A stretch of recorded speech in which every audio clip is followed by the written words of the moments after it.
We are live from Council Chamber at City Hall.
Hello, good afternoon, everyone. I would like to call this meeting to order. And we will start with a land acknowledgement. At this time, I would like to acknowledge that we meet on the traditional land of Treaty 6 territory and acknowledge the diverse Indigenous peoples whose ancestors' footsteps have marked this territory for centuries, such as Cree, Dene, Saulteaux, Blackfoot, Nakota Sioux, as well as Métis and Inuit, and now settlers from around the world. And now we will do a roll call. Councillor Wright? Good afternoon. Hi. Councillor Knack? Good afternoon. Good afternoon. Councillor Stevenson? Good afternoon. Good afternoon. Councillor Paquette?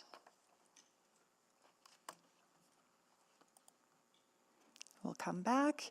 Councillor Tang? Good afternoon. Good afternoon. The mayor will be joining us shortly. Councillor Hamilton? Good afternoon. Good afternoon. Councillor Rutherford? Hello. Hello. Councillor Salvador? Good afternoon. Good afternoon. Councillor Cartmel?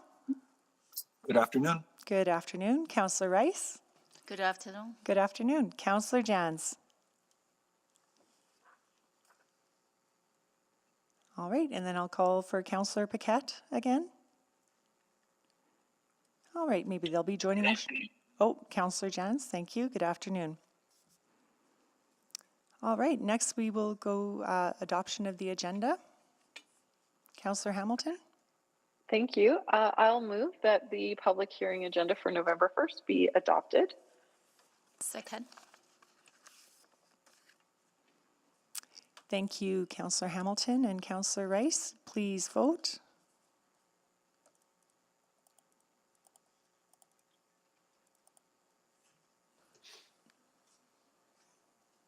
We have all the votes. Please display the vote. And that has carried. And protocol items. I do not believe we have any protocol items today. So next we'll move to explanation of the public hearing process. The clerk will call out the bylaws to be dealt with. I will call out the names of the people registered to speak to each bylaw. Next, council members will select the bylaws that they wish to discuss and vote on any bylaws that have not been selected for discussion. Council will then deal with each of the bylaws that were selected for discussion and debate. For each item, administration will first provide an overview of the bylaw. Members of the public who have registered to speak will then be invited to make their presentations. Those in favor will speak first in panels, followed by those opposed in panels. Each person will have 5 minutes to make comments. The clerk will run the official timer in council chamber. The light turns on the podiums will be green for the first 4 minutes, turn yellow when there is 1 minute remaining, and flash red when the 5 minutes are up. If you are participating virtually, you may wish to use a timer of your own. When everyone in your panel has had a chance to present, members of council may ask questions of you or other panel members. For this reason, you may wish to remain in the meeting until all questions have been asked of your panel. After comments from the public, council may ask questions of city administration. After all questions of administrations have concluded, I will ask council if they wish to ask any further questions of those who presented in response to new information that may have arisen during the public hearing. Thereafter, council may close the public hearing and debate the bylaw. If you are participating virtually, please remember to mute your microphone when you are not speaking and refrain from using the raise hand function as it creates issues of fairness and decorum. If you are experiencing any technical difficulties, please reach out to the Office of the City Clerk using the contact information provided in your confirmation of registration or at city.clerk@edmonton.ca. If you are here with us in person, the clerk will guide you to your seat when it is your turn to speak. As Edmonton transitions from provincial mask mandates and city temporary mask bylaw, we ask visitors to council chamber to be kind and respectful to each other. You can wear a mask to protect yourself and those around you, and please respect people's personal decisions around wearing masks. In the event of an emergency, please follow the clerk's directions to evacuate. City staff will direct you to your muster point. Mr. Clerk, may you please call the bylaws? Thank you, Councillor Principe. Item 3.1 and 3.2 will be dealt with together.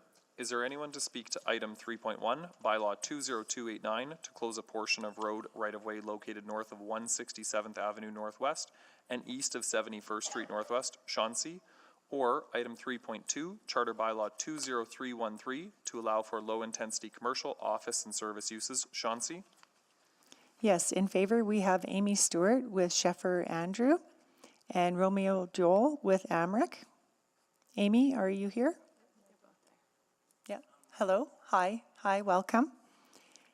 And we have no one in opposition. Thank you, Councillor Principe. Is there anyone to speak to item 3.3, charter bylaw 20315, to allow for a fire station and other public serving uses, Blatchford? Yes, we have Yam Joshi with WSP Canada and Anjali Varghese with Blatchford Redevelopment. Both in favor. Are you with us online or in person? Yes, good afternoon.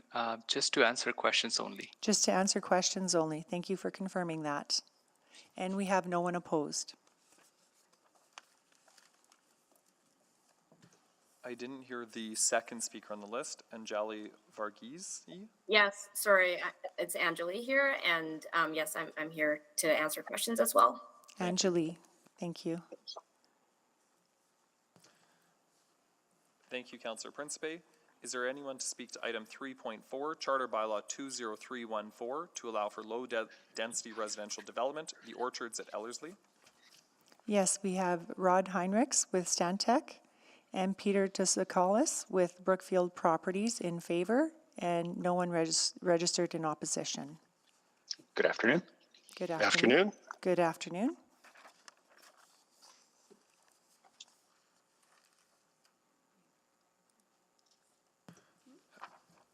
Thank you, Councillor Principe. Is there anyone to speak to item 3.5, Charter Bylaw 20305, to allow for a mix of small-scale housing, High Park?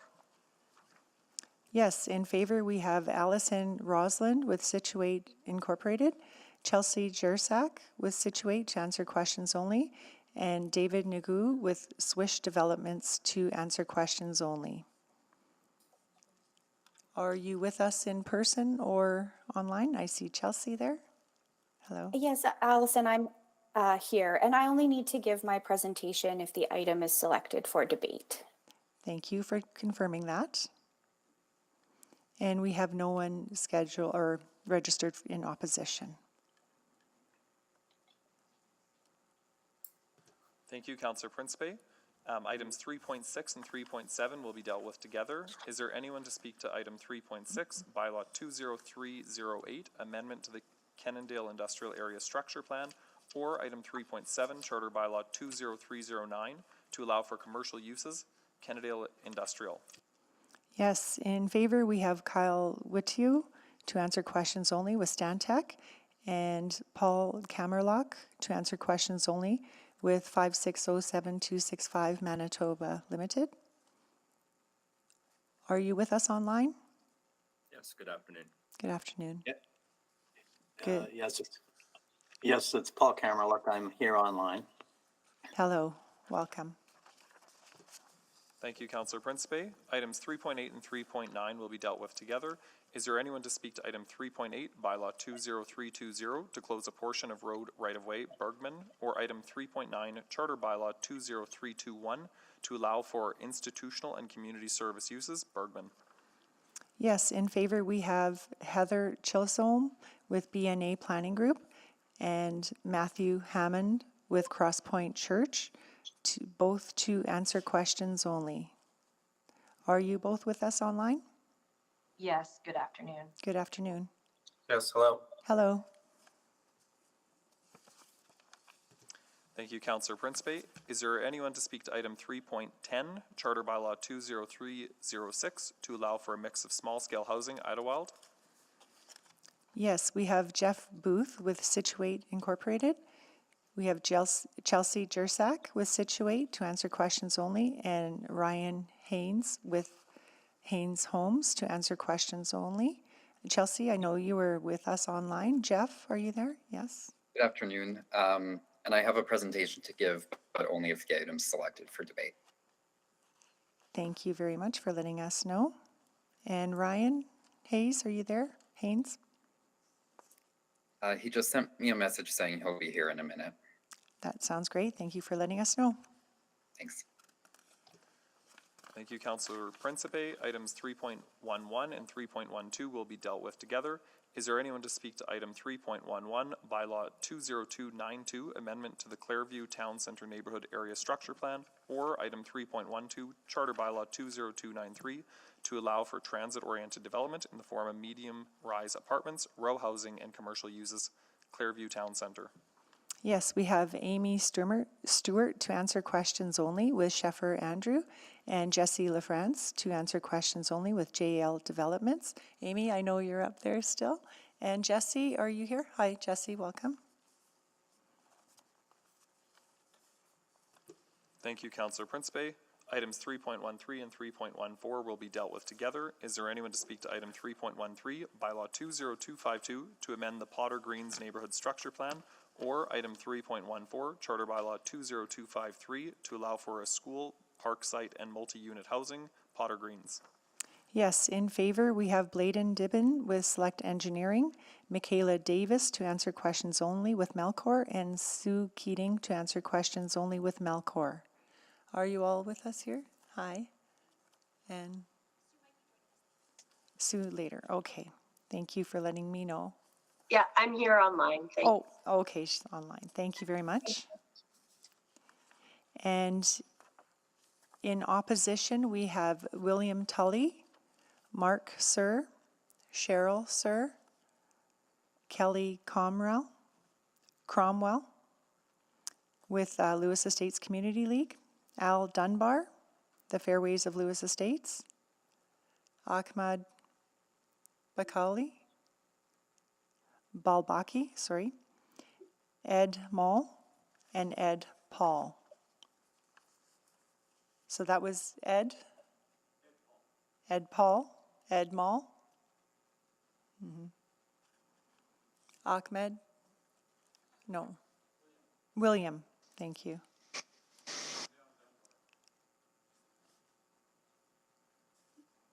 Hello, welcome. And then Mark, sir, and Cheryl, sir, are you online?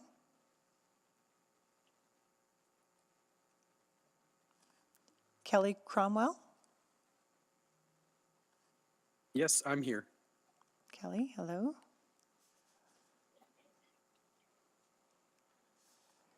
And Ahmad Balbaki? I'm here. Hello. Hello.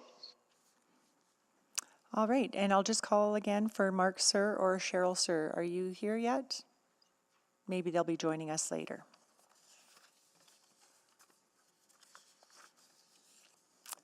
All right, next we will select bylaws to be chosen for debate. I'll ask my colleagues to sign up.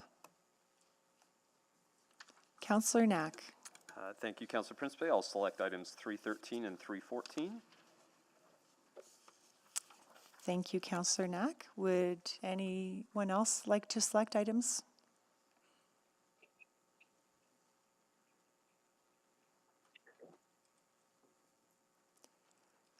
Going once, going twice. I think that we have selected item 3.13 and 3.14 for discussion.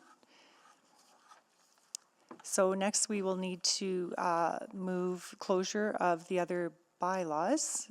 Councillor Cartmell, would you please do the honors? Thank you, Councillor Principe. I will move closure of the public hearing on items 3.1 through 3.12 inclusive. Second. Thank you, Councillor Cartmell and Councillor Rice. Please vote.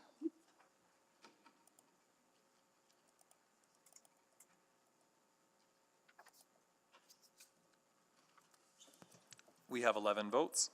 Please display the vote. And that has carried. Councillor Principe, I will move first reading of items 3.1 through 3.12 inclusive. Second. Thank you. Please vote.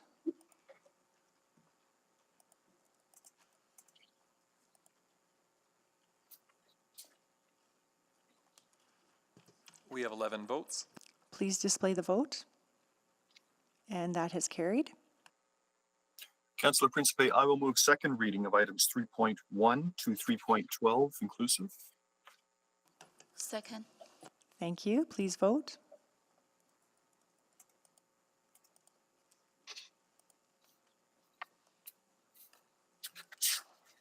We have 11 votes. Please display the vote. And that has carried. Councillor Principe, I'll move consideration of third reading of items 3.1 to 3.12 inclusive. Second. Thank you. Please vote.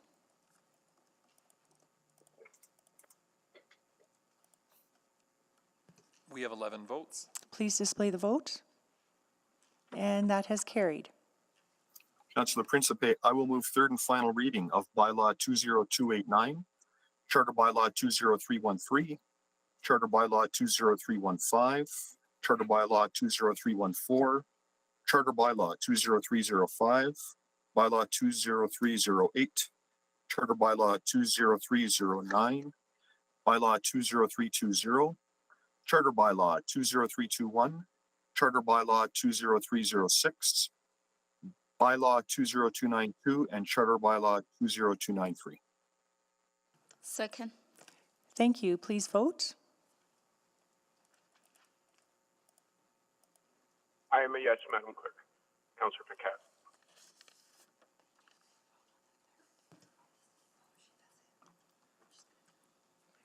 We have 12 votes.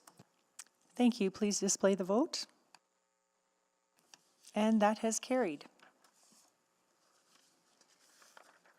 So next we'll be moving on to item 3.13 to amend the Potter Greens Neighborhood Structure Plan. So I'll ask administration to please go ahead with the presentation. Good afternoon, Mr. Mayor, members of council. This application proposes to rezone 2 sites in West Edmonton from the AGU Urban Reserve Zone and the RF5 Row Housing Zone to AP Public Park Zone and the RA7 Low-Rise Apartment Zone. This is intended to allow for the development of a low-rise apartment building and apply appropriate zoning to a future school and park site. This application is located within the Potters Green neighborhood south of Weber Green Drive and east of Sutter Green Drive, and the area surrounding these properties primarily consists of low-density residential development to the west, a natural area to the east, and planned but unbuilt medium-density development fronting Potters Green Drive. Next slide, please. The development concept of the Potter Greens NSP was to allow for clusters of residential development surrounding the Lewis Estates Golf Course.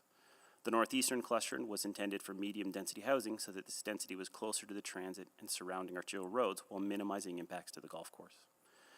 Following approval of the NSP in 1990, the Lewis Farms Transit Center was located in the northwest corner of the neighborhood on Weber's Green Drive and will be the future terminus of the Valley Line West LRT, and both of these sites are within 300 meters of this transit center. Next slide, please. The proposed RA7 site, shown in brown on the slide, it's not, but is an existing row housing property located at the intersection of 2 collector roadways near the edge of the neighborhood. The RA7 would allow for a larger building to be constructed on this site compared to the RF5 through increases to permitted site coverage and height. Due to its location near the edge of the neighborhood and near transit, many of the impacts of this increase in density are appropriately mitigated.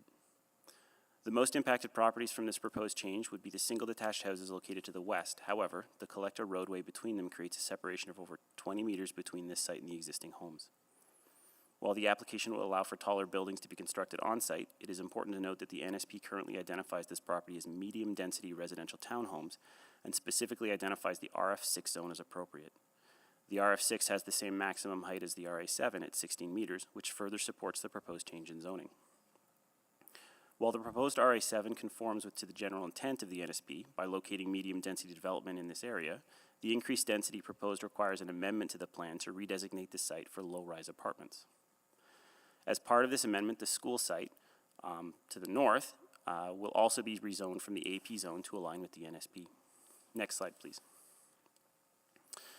Amendments to the NSP are proposed to provide direction to ensure that this AP site remains in its natural state until funding for the school is confirmed, which will allow for the existing tree stand to remain for the time being, and should development occur, efforts to preserve the tree stand will be made. This application proposes to reclassify the unbuilt segment of Potter Greens Drive from a standard collector roadway to an alternative cross-section with 2 lanes of traffic that supports emergency vehicular access and a shared-use path. This change is intended to address the challenges with construction of a collector roadway due to the peat soil conditions within the area, which impacts the cost of road construction. Next slide, please. Public engagement for this application included an advance notice and engagement website hosted by the city in 2021. At that time, the application proposed to remove the requirement for construction of the unbuilt portion of Potter Greens Drive instead, and only require emergency and active boats access. Feedback provided was largely against the proposal, which proposed changes with concerns regarding the proposed increase in residential density, the proposed loss of the tree stand on the school site, and changes to the classification of Potter Greens Drive. Following the engagement in the spring of 2022, the application was modified to address these concerns by proposing to maintain the roadway but change the classification to an alternative cross-section, and include language in the plan to maintain the natural state of the school site until development of the school commences. Following this, citizens who had previously contacted the file planner or provided an email address on the engagement website were notified of the changes, and the 2 responses were received reiterating concerns regarding the RA7 proposal and concerns regarding the unbuilt portion of Potter Greens Drive. Next slide, please. Administration recommends that this application be approved as the proposal provides the opportunity to increase housing diversity within the neighborhood. It's compatible with the surrounding, existing, and planned land uses, and aligns with the city plan's goal for growth to 1.2 million people by providing increased density in close proximity to transit. Thank you, and this concludes my presentation. Thank you. And now we will hear from the members who are here to speak in favor. We'll ask you to step down and we'll have you seated. Michaela Davis as well. Okay, thank you.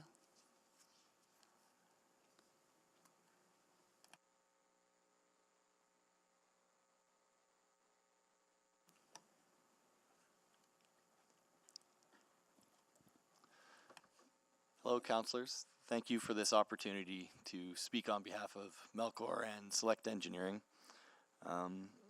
for this proposed NSP and redistricting or rezoning.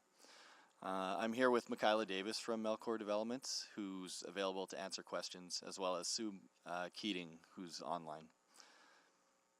Melcor has been developing in Potter Greens for more than 15 years, and this is the last stage of their development. The proposed change from RF5 townhouse to RA7 low-rise apartment comes at as the transit center is being expanded to allow for the extension of the LRT. This application is supportive of city plan with densification of what could be considered a maturing neighborhood with access to the future LRT within 400 meters. We believe that the building form is appropriate in this location as it is not directly adjacent to any low-density housing. There are roads on the west and north sides of the site, a future RF5 site to the east, and the golf course on the south, as well as an approved RA7 site to the north. This site would help provide housing options to existing residents to allow for aging in place. RA7 does not allow for commercial as a permitted use on the ground floor, but we don't believe that this will be a likely development since it is internal to the neighborhood, and commercial development is focused across from the transit center on Weber Greens Drive. Throughout the application, we've worked with the Community League and met with members of the public to discuss the proposed changes to the plan. Originally, we had received feedback from residents to the east that they did not want the extension of Potter Greens Drive, and we had a TIA to support its removal from the NSP. However, further consultation with the Community League revealed that there were other residents who wanted the future connection to remain. Based on this feedback, as well as a request from administration, we updated the application to put the road extension back into the plan and maintain the ultimate connectivity through the neighborhood. The road extension between the two RA7 sites will allow for access directly onto that stub road. And we also worked with the city to prepare a road cross-section that prioritizes multimodal transportation and connectivity with a shared use path on one side and a reduced road footprint with parking on just one side. I'd like to thank you for your time, and I'm happy to answer any questions. Thank you.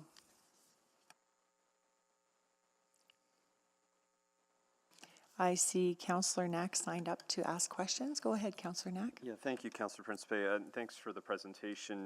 Just a little bit further, few or more questions on the roadway completion, because I know, and we're going to hear this today, I've got some residents on one side of the development who want to see it opened up, and I'm going to have a selection of residents who would prefer to see it closed, which is always a fun situation to be in when you have two different groups wanting two different things.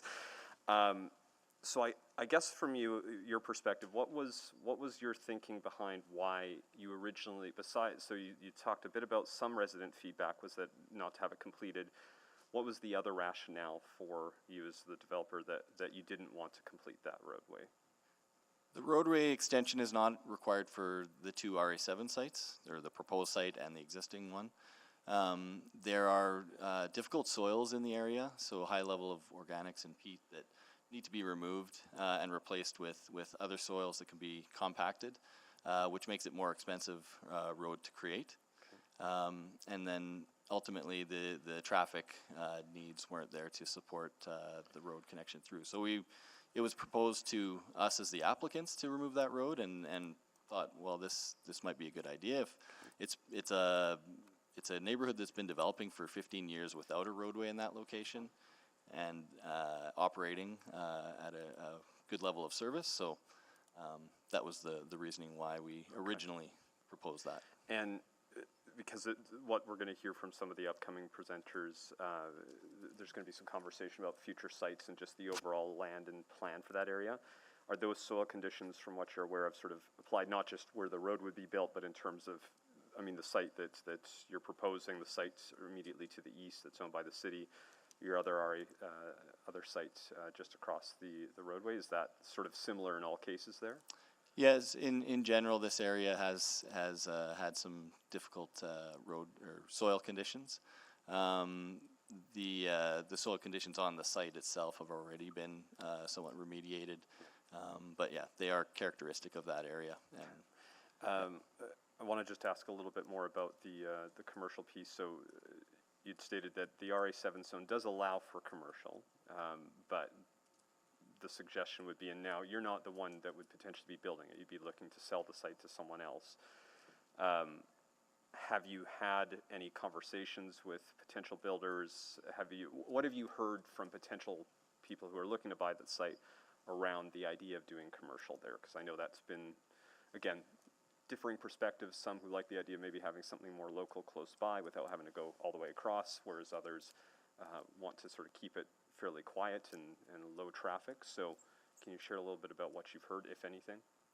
I would have to ask Michaela to speak to that, or Sue, about direct conversations with builders as they're the developers. But just in general, the site, yeah, there is potential that you could have a small boutique sort of commercial, but generally we don't see that a lot in RA7 sites, especially internal to a neighborhood. You're allowed to come down now with the panel approach, so we get to ask questions of the panel now instead of individuals, so it'll save a step. So if you've got anything to add, Ms. Davis. Thank you for having me. As you know, we haven't sold the site to any particular builder yet. Any conversations that we've had with builders to date have not indicated that there'd be any desire to put any commercial in this location. Okay. I think those are all my questions for you. I'll have some for our speakers in opposition and many, many for administration, but thank you. Thank you, Councillor Knack. And I just would like to take this opportunity now to welcome, we have some visitors here today. We have a class from Centennial School in Sipawiniwak. Hi, welcome. It's so lovely to see you here. And your teacher, Jen McGulkin, is she here as well? Where's your teacher? She's hiding. There she is. Hi, welcome everyone. It's so nice to see you. And your counselor is Counselor Hamilton. She's online right now waving to you. Do you see her on the screen? Yeah. So welcome. Thanks for joining us today. It's so nice to see you. Next, we have Counselor Tang for questions. Go ahead, Counselor Tang. Great, thank you so much. Not too familiar with this part of the city, but so you mentioned this is the last stage of development in Potter Greens. I guess how many years ago did development start? I think the Lewis Estates Area Structure Plan's been under development for close to 20 years. Melcor Developments has been in for over 15 within sort of the Potter Greens, Weber Greens neighborhood structure plans and other neighborhood structure plans within Lewis Estates. And I guess my question is more on the RA7. So is the plan always kind of at this stage, at this last stage, you are kind of always aiming for the higher density product? I don't think that we had any intent to hold off developing this stage until the end, if I understand your question correctly. I think we are at the end of development, and we are in very near proximity to the Lewis Estates Transit Center. We've got the development of West Henday Promenade. We've got our wonderful new city plan, and the higher density site RA7 is a really good fit for this location. So all those factors you have mentioned, including the LRT, are kind of leading towards the rezoning for the RA7. Yeah. Yeah. And I was wondering if you can elaborate a little bit more around your engagement with residents and in particular the community league. Yeah. I think as administration mentioned, this application's been ongoing for quite a while. So we've had a couple opportunities to engage with the public. We had started engagement, and Bladen can maybe touch on this a little bit. We did start engagement in October of last year. At that point, everything was virtual. We had a couple virtual meetings and met with the Community League. We had some residents that the Community League had identified or had reached out to attend these virtual engagement sessions, and based on some feedback at that time, we recalibrated a bit, and then have been in touch with the Community League and some other residents ever since. Great, thank you very much. Did you have? Okay, is that it, Councillor Tang? Yep. Okay. All right, thank you so much for your presentation. This is it for questions to both of you. And next we will go to members of the community who are in opposition. to the application, and I'll call your names. If you please come down, and staff will guide you to the seat that you'll be sitting in. And I'll call the names. William Tooley in person. He'll be, where would they be sitting? In that corner? Yep, go ahead, please. That'll be number 1. Mark Sir, joining remotely. Mark, are you there? No? It's Cheryl here. Cheryl's Mark there? isn't able to join us, so it's his wife Cheryl. Okay, so Mark is unable to come. Cheryl, thank you for joining us. You'll be number 2 speaker. Then Kelly Cromwell, joining remotely. Yes, I'm here. You'll be number 3. L. Dunbar, in person. Please come down. You'll be number 4. Ahmed Balbaki, joining remotely. Ahmed? Yes, I'm here. Okay, you'll be number 5. And Adrianius, Ed Moll, joining in person. Please come down here. You will be number 6. Ed Paul, in person. Ed, if you could please come down, you'll be number 7. Yep.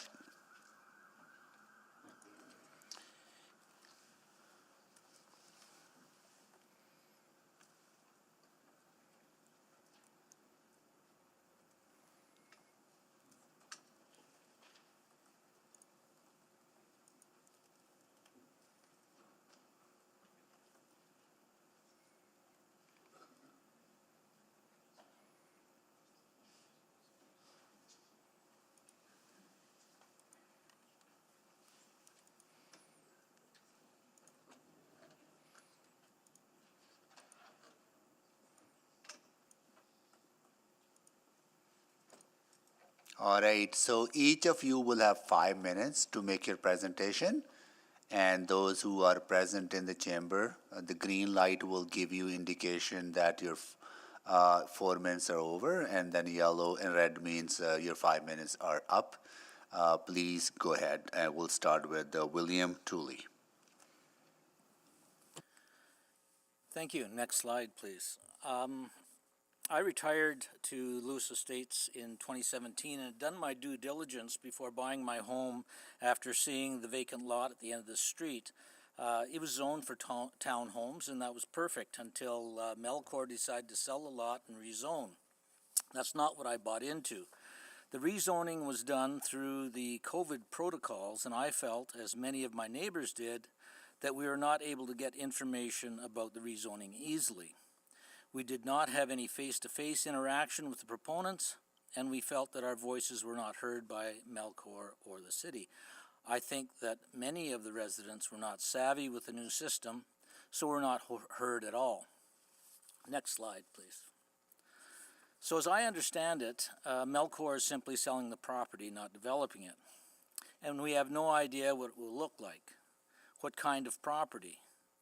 What will the commercial section become? Again, no information, just a statement that probably it won't be an issue.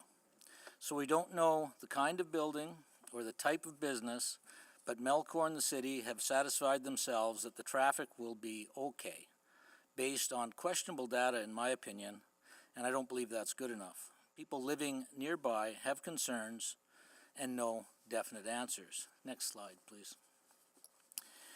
In 2007, when the transit center was planned, the Potter Greens neighborhood plan was developed by UMA-ACON. This carefully thought out holistic plan assured the residents that development would keep natural areas intact, make a staged development from high to medium to low density, and recommended the completion of Potter Greens Drive. What happened? No connector, the natural area is dead, and the staged development goes from high to low density. And why? So the developer can make a profit. Again, not what the community was promised. Many of my neighbors told me that they made their decision to move into our neighborhood because of these promises. Next slide, please. This is the natural area today, just a stand of dead trees. Next slide, please. Meanwhile, the existing RA7 lot looks more appealing than the natural area. Next slide, please. In speaking with my neighbors, and in my opinion, the addition of 200 plus residences where 50 or so were originally designated has resulted in concerns about traffic in the area. Although traffic studies were done, I am suspect because they indicated that there would be an overusage in the first study, but suddenly the second study says the traffic will be okay. All this done throughout COVID times when traffic volumes were lower. If any development is approved, the Potter Greens Drive connector should be completed. Next slide, please. Picard Drive has become the de facto connector for Potter Greens, and it's not designed for it. There's playground, soccer, basketball, hockey, and ice skating areas that make the park used throughout the year. So the park along Picard Drive is highly used, and putting additional traffic through the area is asking for trouble. Next slide, please. This is a photo of Picard Drive on a soccer day. There's parking on both sides, traffic needs to squeeze through, and you got parents having to run between those parked cars. Next slide, please. The city says that Potter Greens Drive will be developed further to the east, but only to the boundary of the proposed rezoning. According to the city, the other section will be developed when the current city-owned lot is developed. The city has no plans to develop the lot, therefore no connector. Again, any development needs proper traffic flow, and I believe that it is a prerequisite to anything moving forward. Lewis Estates roadways need to be completed and upgraded before development proceeds. Next slide. I know the rezoning doesn't incorporate all the areas I spoke about. However, this may be an opportunity to consider other options for the city-owned lot. Reconsider zoned areas, RA7 and the natural area. And what is the future of the natural area, currently consisting of dead trees? I ask you to please listen to the folks making Potter Greens their home. Thank you. Thank you so much for your presentation. Next, we will go to Cheryl, sir.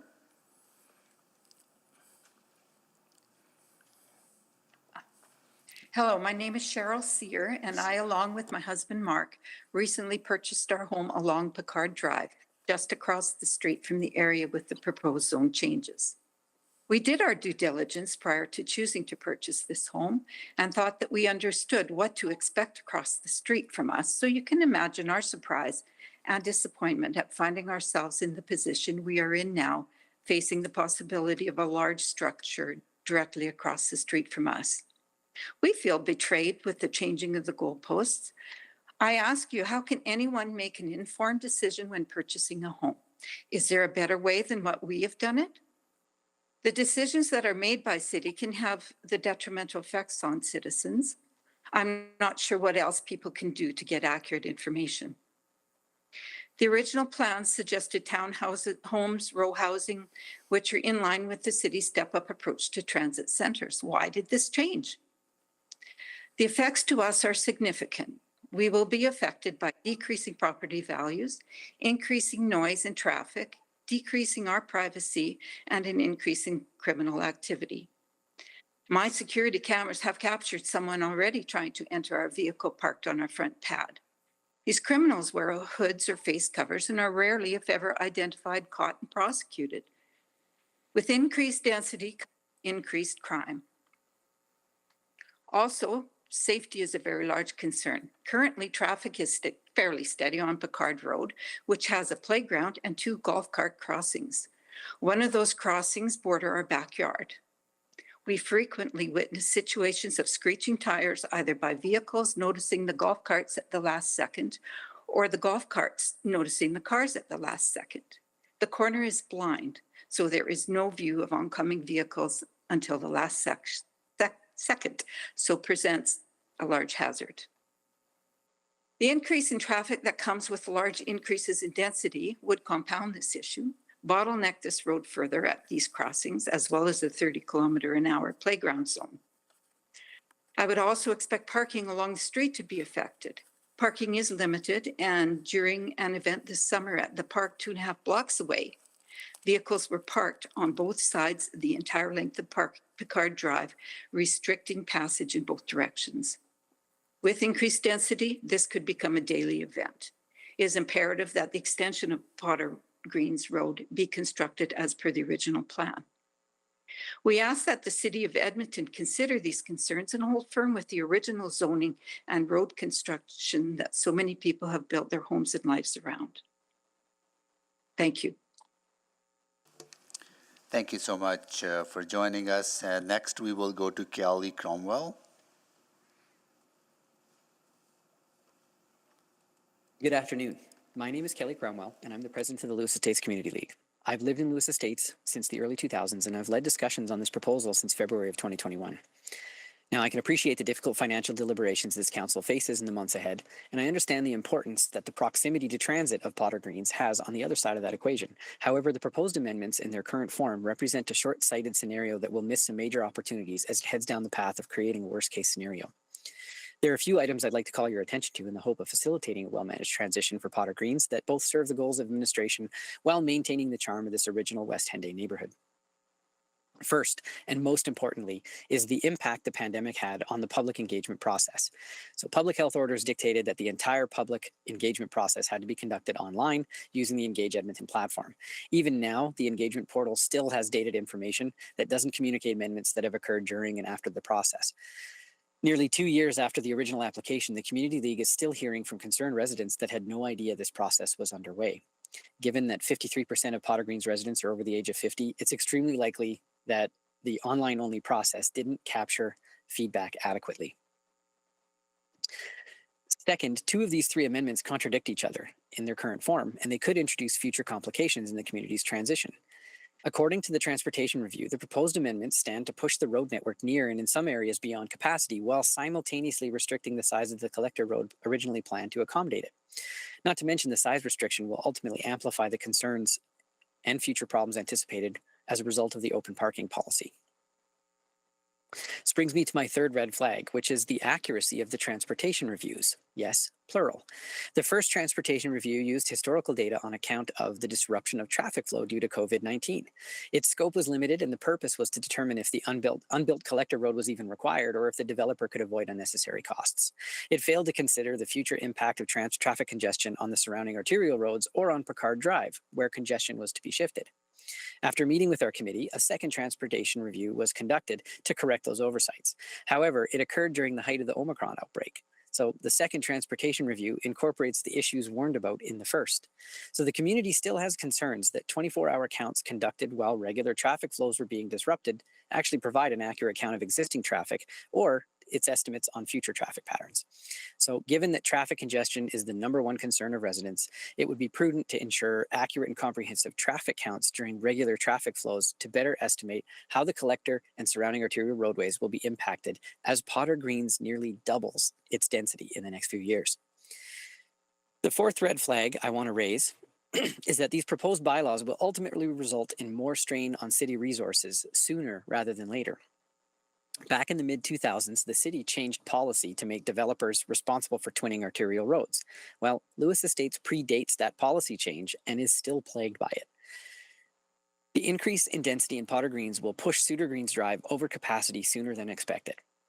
As it is a critical roadway for access to transit and the Anthony Henday, the pressure to twin this arterial road will grow not only from Lewis Estates residents, but also all West Henday communities. Furthermore, the proposed amendment area will still not have direct access to transit until the city either sells that parcel to a developer or builds it themselves. So although increasing density near transit in this case seems favorable on paper, the reality is it won't actually provide better access to transit until there's another significant investment from the city. This leads me to my last red flag. the city-owned parcel of land directly east of the one in question should be considered as part of this NSP amendment. Although the active pathways are critical in an alternative cross-section, the restricted road size would limit development possibilities of the parcel in the future. If the city sold this land, I suspect the developer would immediately apply to rezone from an RF5 to an RA7, citing the possible precedents set today, along with the same reasons this applicant stated, namely the cost feasibility of developing in peatland.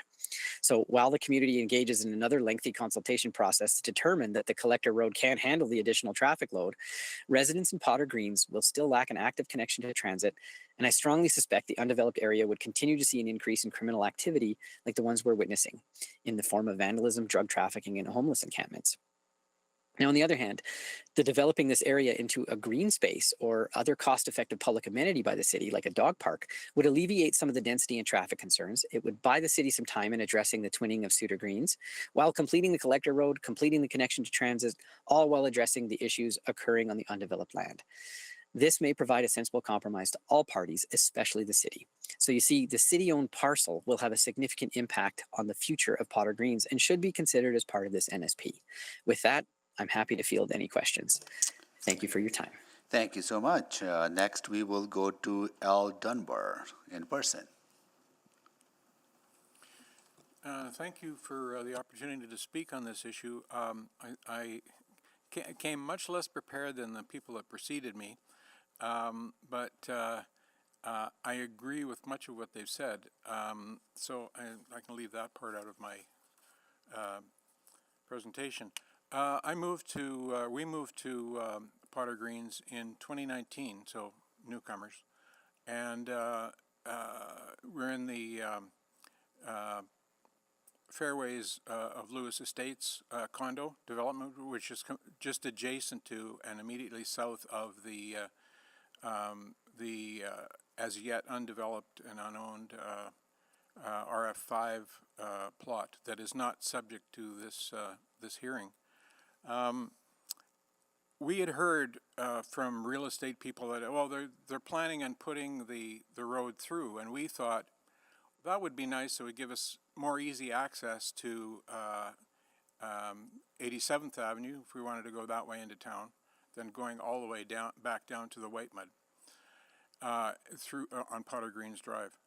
And so I thought that was rather interesting, and I didn't really hear much more about it until I happened to email our counselor, Mr. Knack, and about a couple of totally unrelated issues, and the information or some of the emails I got in response to that mentioned the NSP and the plan, the neighborhood plan, and I started looking at it, and it looked quite interesting. It talked about not extending Potter Greens Drive, but instead putting in a 10-meter walkway for emergency and vehicles and other emergencies. And I thought, well, I guess we could walk out that way to go shopping at the development just to the north. But you know, in our case, traffic is one thing, and being able to get out of the neighborhood is another thing. But now this same 10-meter walkway is being called a road with vehicular access, and it just seems to me that the development is going ahead in an unorganized manner, because that RF5 zoned land fronts on the right-of-way of Potter Greens Drive. So if they extend it to cover off the RA7 areas, it still won't go through. Basically what I'd like to see is sort of a pause in this. Melcor doesn't have a builder yet. The RF5 doesn't have any interest, apparently, from anyone in developing it. So I don't see why there's a rush to make a decision today. The other thing, as has been mentioned by other people, I heard about the NSP originally a couple of years ago, incidentally, and the next thing I heard was heard about the whole issue was a card I got in the mail advising about this meeting here.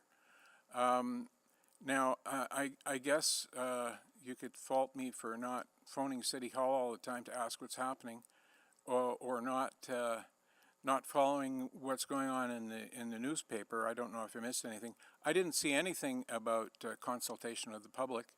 I would have attended that if it had been available. So I would like to see things slowed down, and not to pass the third reading today. In terms of the details of the development and how it will take place, I understand the concerns of the people over on Picard Drive, and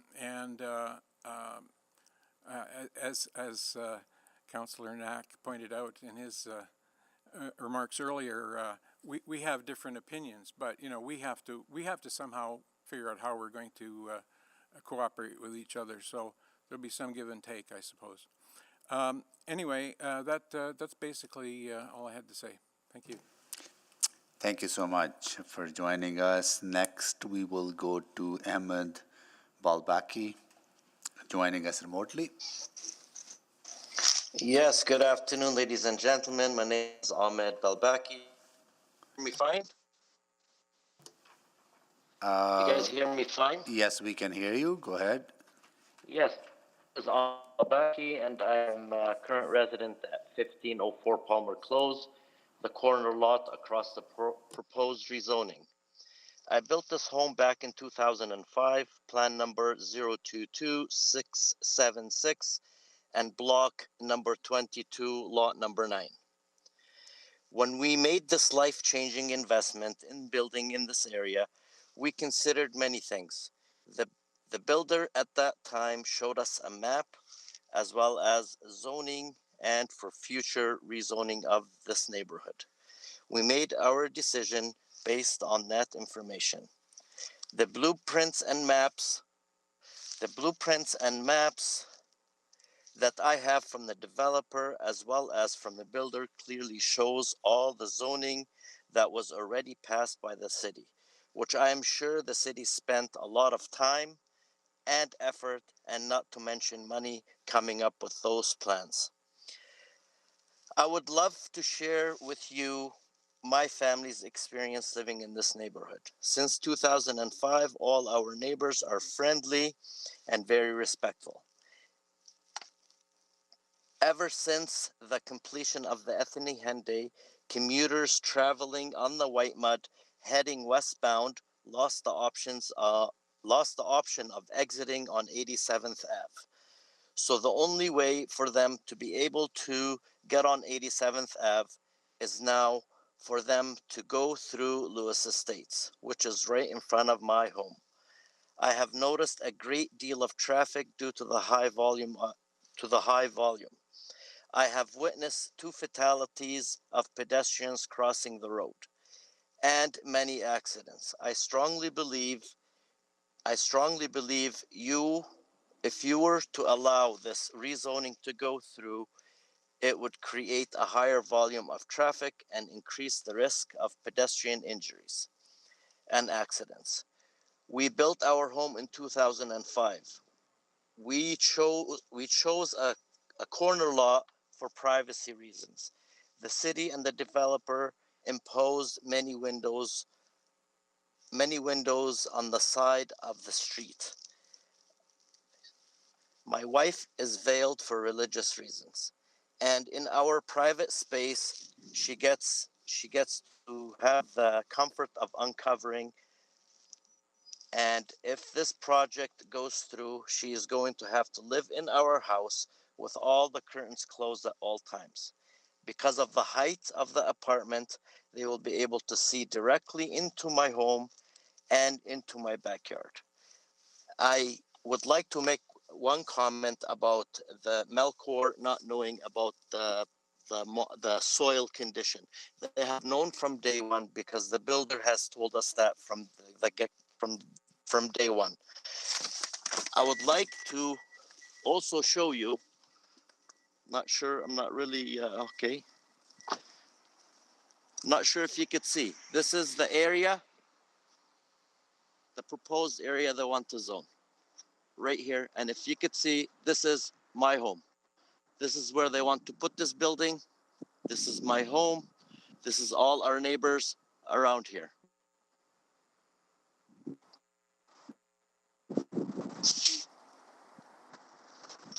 I want to thank you guys all for hearing me, and I wish that you guys would consider this situation very closely. We have a lot of children that live in the neighborhood, and like I said, I've witnessed many accidents here, and we don't want to increase it. Thank you and have a great day. Thank you so much for joining us. Next, we will go to Adranus Ed Mall in person. Please go ahead. Thank you, everyone, for giving me a moment. I'll be brief. By way of introduction, I'm Al Dunbar's next-door neighbor. In fact, we're attached. No, we're not attached. We've got about 6 feet between us. I'd like to thank everybody who's the citizens who have done a lot of work on this, including my dear wife. I just wanted to say that I was, with the rezoning, I was quite comfortable with row housing coming in, and then I was kind of gobsmacked when we dug and found that there would be 500 or as many as 500 units coming in, and I'm still digesting that. And it's really fun being here, watching the democratic process. Thank you, everyone. Well, thank you so much for joining us. And next, we will go to Ed Paul in person. Good afternoon. While I wholeheartedly support the rezoning proposed in section 4.4.1 for a park site, I oppose the rezoning proposal in the bylaw, which would increase the density in the proposed parcel. Although I understand the city's desire to encourage density adjacent to the LRT, I oppose sacrificing natural area to do so, especially when I believe there is vacant land nearby east of 199th Street that could be developed for residential purposes, as has been done east of 199th Street, south of White Mud Drive. I feel that 2 acres of this land near a natural area must not assume the density responsibility just because it is near the LRT terminal. While I have been assured that the developer will pay for the extensions of Potter Greens Drive noted in section 2.2.5, that is not explicit in the motion. I'm opposed to the city spending its scarce funds to extend a road over peat soil when emergency services in the area near Potter Greens Park have not been hindered since the area was developed in the early 1990s. Thank you very much. Thank you so much. So that concludes the presentation from members of the public. Now we will go to questions from council members. And Councillor Knack. Thanks, Mayor Sohi, and thanks everyone for coming today. And most of what was shared was what I was expecting, as a number of you have communicated to me via email in advance, so appreciate that. I'll start with Mr. Cromwell. I wanted to just get a sense from you around some of the traffic impacts, and I know what you've raised is a little more focused on the nearby arterial road on Weber Greens Drive at the intersection there, and I wonder if you could talk a little bit about some of your current concerns on that and how, because regardless of whether we're talking about an RF5, an RF6, or an RA7, my understanding is your concerns around that intersection apply either way. Is that correct? Yeah, absolutely. I would say I've combed over the transportation reviews at length, and despite the questions about the accuracy of them and when they were taken, I did take the numbers that were in there and kind of run through the circumstances or the scenarios. And the fact of the matter remains, even as it's zoned right now, with the RA7 that already exists and the two RF5s. That proposes a 60% increases in the domestic units in Potter Greens. So if those were built tomorrow, and then the first transportation study cited that would result in almost 3,000 vehicles per day being added to that one little outlet road. Once you factor in the potential school site that would go in that AP zone, that would push the vehicles per day on that over 5,000, which is the current allotment. So there's about a dozen houses down that stretch that have fronting lots that, I wouldn't want to be trying to get out of their driveways in the morning. And so that's just as it's zoned now. The proposed change from an RF5 to an RS7 and, the accompanying unit densities would push that 60% number to 90%. So even just this one simple rezoning proposes to nearly double the domestic units in Potter Greens. And I think the biggest fear that I have with regards to traffic is this doesn't even account for what happens to the adjacent RF5 that the city owns. So, my concern was from a holistic view, and why I was looking at all of the roadways surrounding Lewis Estates is kind of the different pathways that this development could take. So I guess, what I'm hearing, and I don't want to speak for you, so I'll ask it this way, is, your hope, I've heard a few different suggestions around if there could be a better understanding of that full conversation. I do want to ask this, though, is that it is likely that we won't, if we sent this back, there's not going to be agreement on everything. I think, take Potter Greens Drive. It's open or closed. One of the two things are going to happen. While that particular piece might not have agreement, is there enough outstanding beyond that where you think folks could come together to sort of talk through what that looks like and how that develops and what the plan is? I honestly, I feel like those talks would hinge on that the unknown fate of that one parcel, because I think what's happened in this neighborhood, and it has been there since the early 90s. Picard Drive has acted as the collector road, and so traffic has been diverted up the middle of Potter Greens, and it was minimal up until the point of what Ahmed mentioned, the rerouting of White Mud not being able to exit on 87th Ave. So now there's more through traffic coming through the neighborhood, which is being routed onto Picard Drive, which, as mentioned, is a playground zone, potential future school zone, busy golf course crossings, and it's just getting worse, right? So, I really do feel like the roadway collector needs to be connected regardless, because those traffic problems are already existing. However, I think the adding of the altered cross or the augmented cross section and the active pathways is absolutely critical. For me, I think the biggest disagreement is whether they're actually going to appear or not. Because at this point, it's the city's responsibility to create. So I think there was some questions as to what's the point in putting a roadway through if it's not going to actually get built, and it really doesn't provide an answer to the question. Yeah, and there's nothing that suggests a timeline for that. I'm going to be chatting with our city administration soon to ask a number of those questions, but you haven't heard anything either that suggests any timeline on that. Correct. Okay. I'm out of time. I might have a second round. We'll see. Thank you. Thank you, Councillor Knack. Councillor Salvador. Yeah, thank you, Mr. Mayor, and thank you so much to all of our speakers for being here today. I thought you had really comprehensive presentations, so thank you for that. Just wanted to ask a few questions to Kelly Cromwell. You mentioned some concerns about the open option parking policy and congestion that might be associated with increased parking demand. So I'm just wondering if there's been any discussion in the community about future opportunities to implement parking management strategies or different tools, such as time-limited parking permits, just given the eventual connection to the future Valley Line.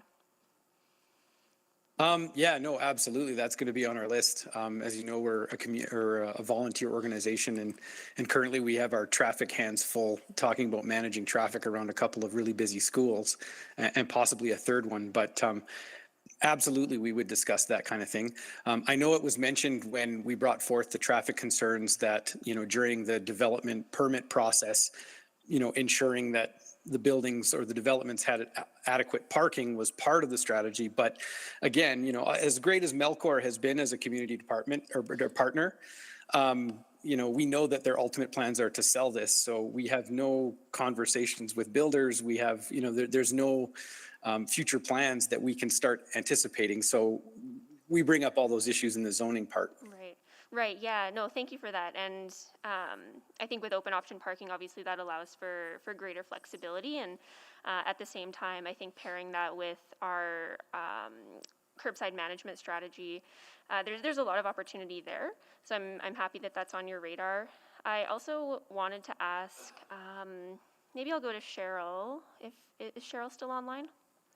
Yes, I'm still here. Yeah, Cheryl, so you also flagged some concerns about some unsafe crossings, and particularly one of the blind corners in the neighborhood, and also wondering if you've reached out at all around some of our safe mobility programs. I'm thinking of like the Safe Crossings program, even the Street Labs program. Has there been any conversation in the community about those types of opportunities? No, I haven't reached out anywhere. We are, as I mentioned, relatively new to the area.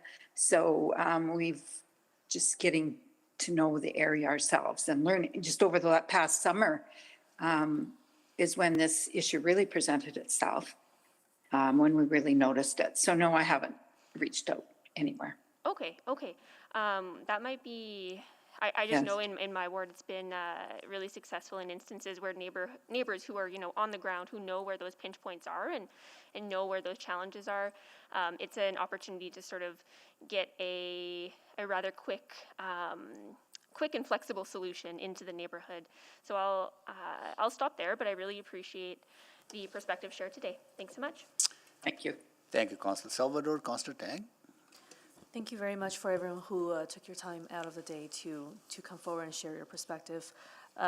Yes, I agree. The Street Lab is a potential tool. I just wanted to, clarify a few things. First, Mr. Tooley, you mentioned that when you moved in, you did your due diligence, and you knew that the neighborhood is still under development. But is it the kind of how big that development was going to be that's taking you a little bit by surprise? I think William? Yeah, Mr.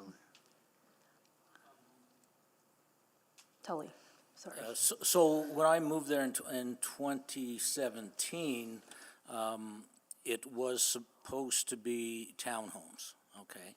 And indeed, I double-checked not only with the realtor, but also with the current zoning, and that's what gave me comfort that was going to be townhomes, not unlike what was just down the street in the shores. Right, and I think few of you have mentioned that that's kind of what your expectation was moving into the neighborhood, and then it's kind of turning out not quite that way. Because there is that other RA7 just adjacent to this portion. So you were okay with the other RA7, but just not more of that. Well, if you take a look at the RA7 that is there and the way it's zoned, it essentially meets your current bylaw that says we will develop it from a high to medium to low density, okay? So I felt, okay, fair enough. They've had a good look at that, and it indeed met that criteria. So no, I couldn't fault that. Okay, and I guess I just for some of the others who expressed similar concerns, I think it was Ms. Sear, online, because you had mentioned just the concern around facing a fairly large high-density structure. Anyways, just wanted to know if you had anything else to add, because adjacent to that is a similarly zoned structure. No, I wouldn't have any issue with that RA7 being further away and the RA5 or RF5 remaining where it was, because that was my expectation when we decided to purchase there. That's what I thought was going in there, and that's the part that changed, the RF5 there. So, Thank you. so the RA7 behind it is not an issue. Yeah. And then to Mr. Dunbar, you said that you kind of heard about it, but then it was when you got the public hearing notice that you were like, oh, so you haven't had a chance to participate in any of the online engagement, for example, or anything like that, right? No, I wasn't aware of any of the events that took place. And I've seen some comments from other people. We've been sort of sharing our notes, and that seems to be a common thread, that the amount of public discussion was kind of lower in the last few years. Anyways, appreciate all of your clarifying points, and thank you very much for coming out. Thank you, Councillor Tang. Councillor Stevenson. Yes, thank you so much, and thanks again to the speakers, both here and online, for taking part in the process today. What definitely comes through from all of you is that you love your neighborhood, that you're committed, that you've been there for a long time. And something that occurs to me when I'm thinking about neighborhoods is just making sure that there's the full life cycle of housing options for people as they go throughout their lives. So, starter homes, homes maybe to raise a family, and then places to retire as well. So, something that I see in the neighborhood is there isn't a lot of alternatives aside from single detached or semi-detached housing. So maybe just wanting to get some thoughts about how you all see yourselves being able to stay in the neighborhood longer term if we don't have some of the other options. So I don't know if Mr. Paul or Mr. Tully want to speak to that.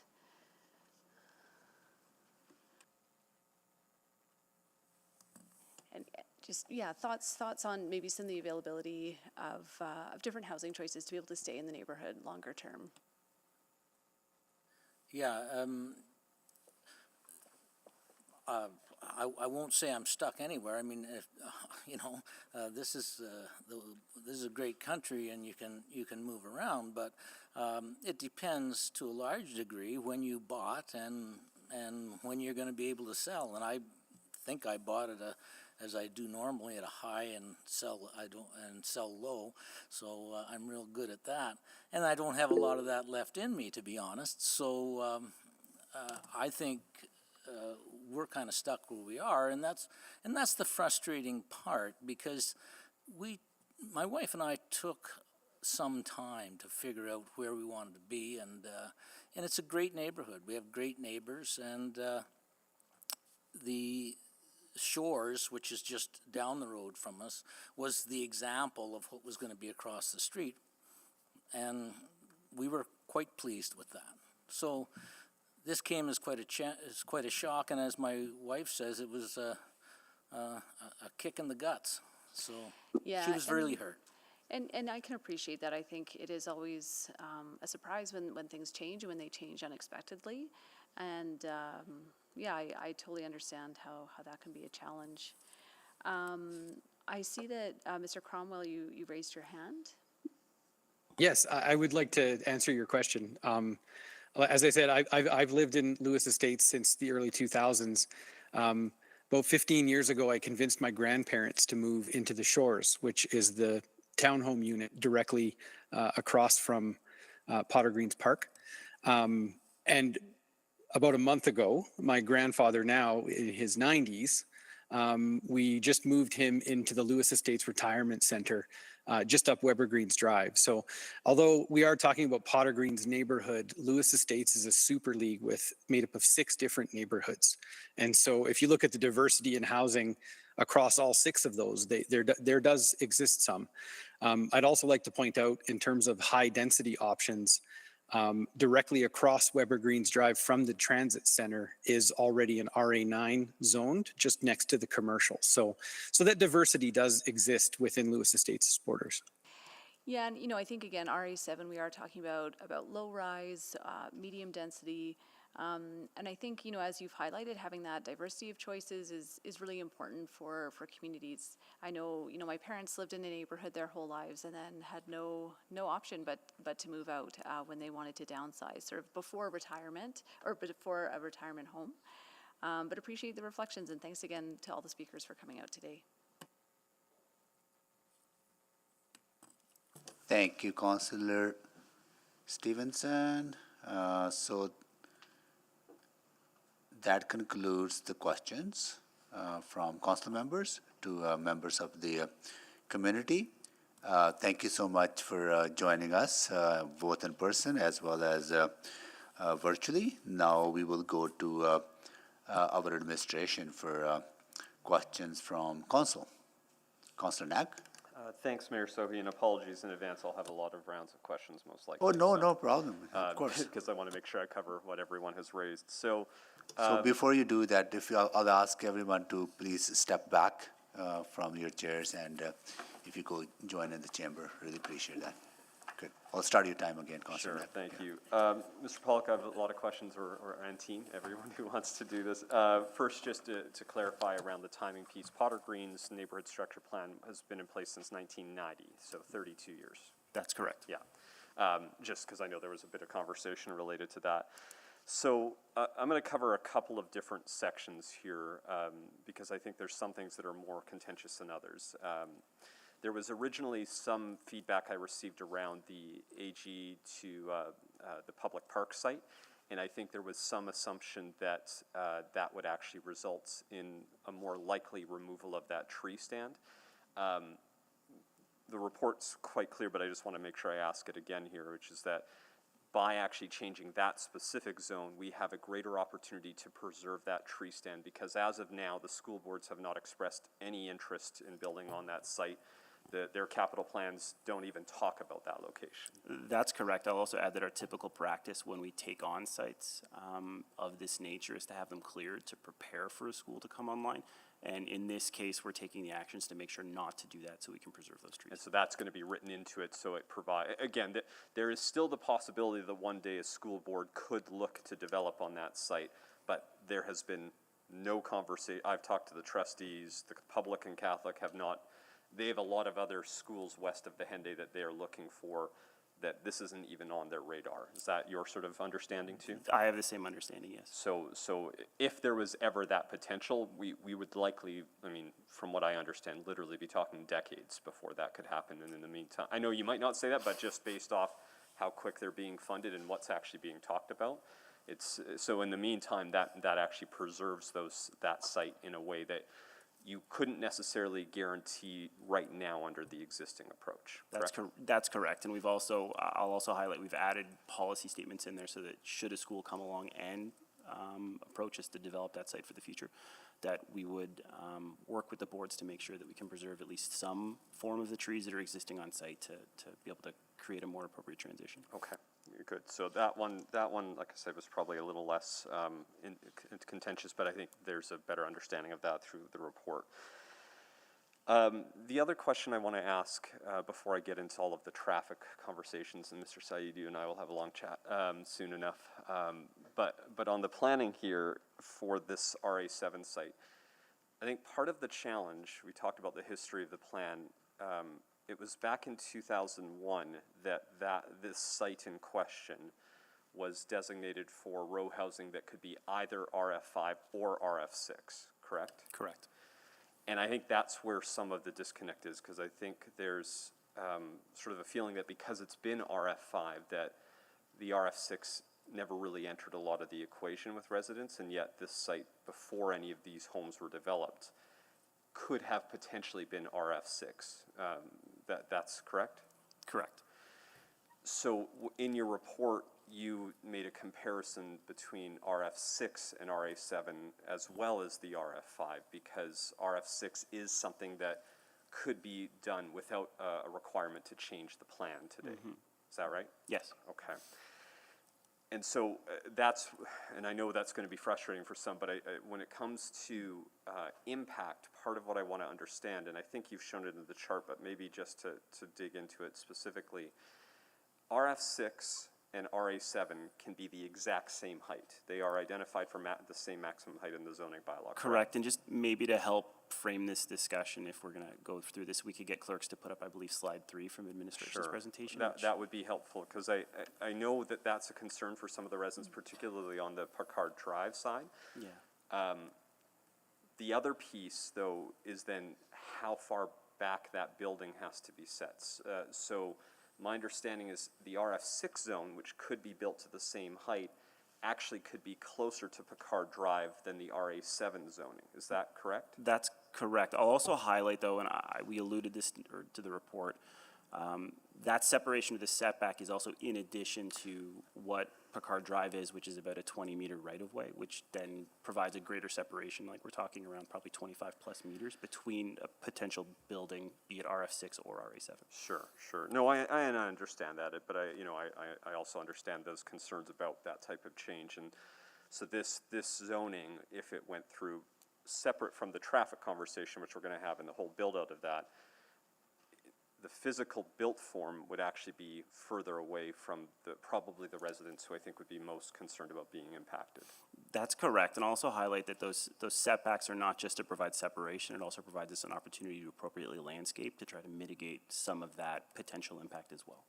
Because you could potentially have trees in that 4.5 meters, whereas if you have 3, you're a little less. Yes, there's already trees that are constructed down the eastern side of Picard Drive that are creating some of that, but there is opportunities for us to, through the development permit process, facilitate some more of that. Okay, I'm thinking I'm out of time on my first round, so I'll wait and come back. Yes, I am. There we are. Yeah. Thank you, Councillor Knack. Councillor Wright. Thank you very much. I just wanted to sort of clarify some of the concerns of the residents that showed up today. Mr. Paul had indicated that funding for the road, that the city should not be extending funds for the road. But it's my understanding that that is at the developer's cost? That's correct. And so even if it's more expensive, I think Mr. Dibbon said that it was more expensive to build because of the peat composition.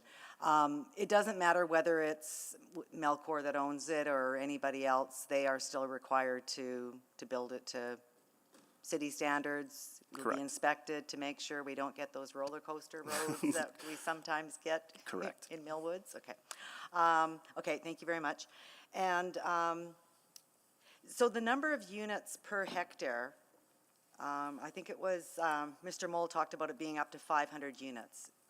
I will clarify that the RA7 zone and the RF5 zone has no maximum density in it. I can anecdotally say that typically apartment dwellings, we see them in context similar to this running at around 90 dwelling units a hectare, which would put this around, I think my math is about 60 to 65 units on this kind of site. Okay, because if we were looking at 500 units on a 4-story, that'd be about 125 per floor. Is that?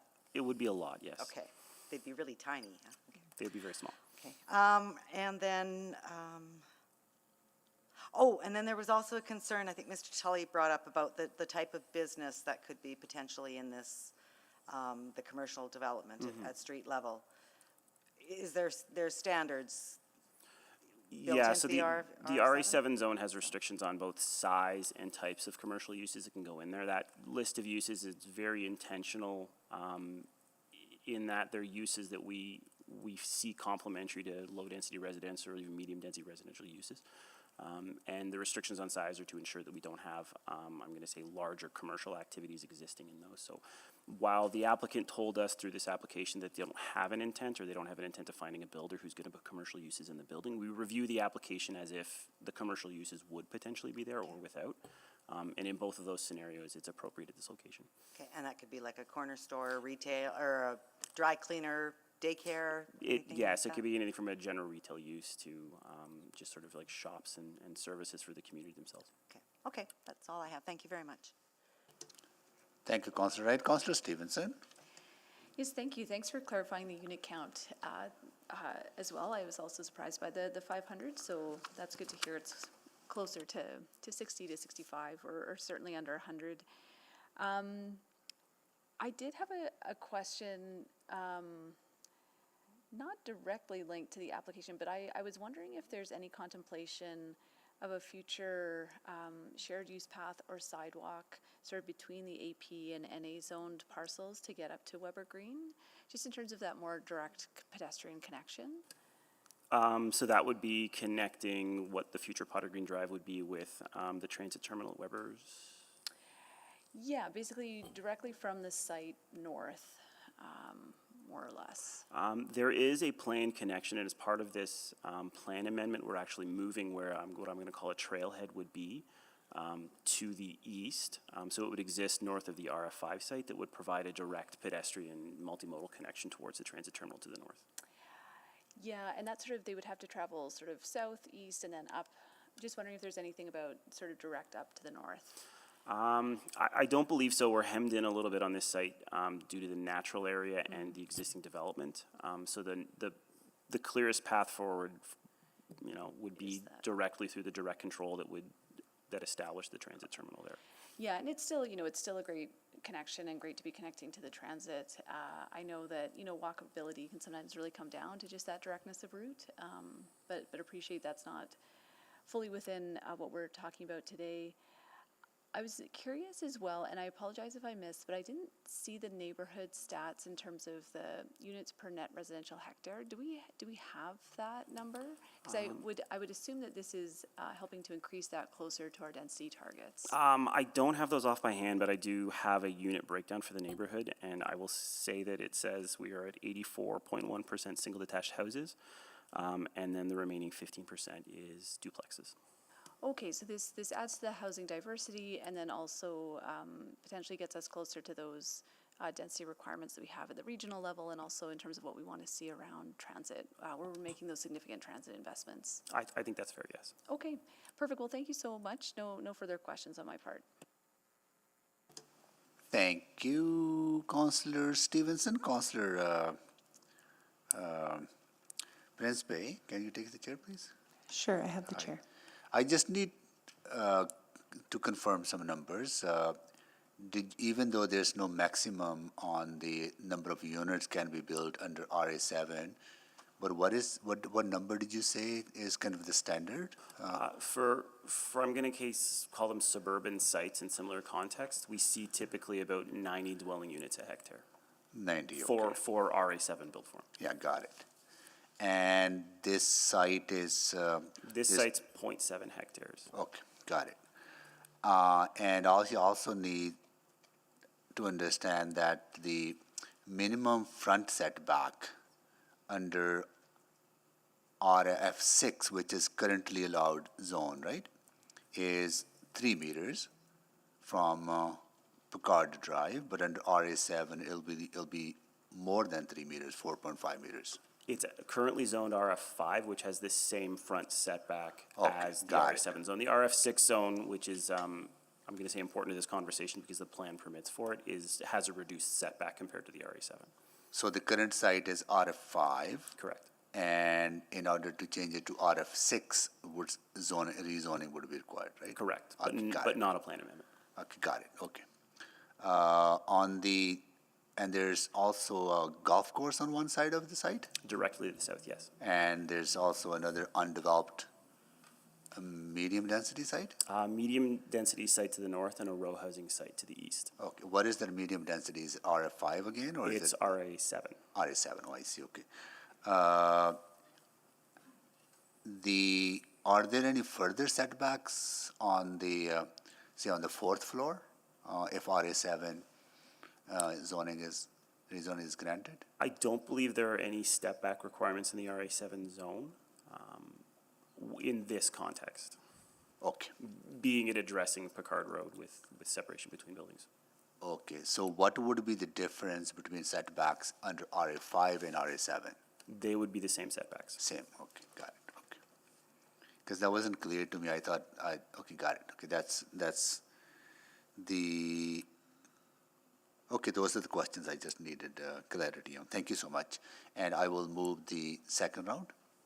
Second. Please vote.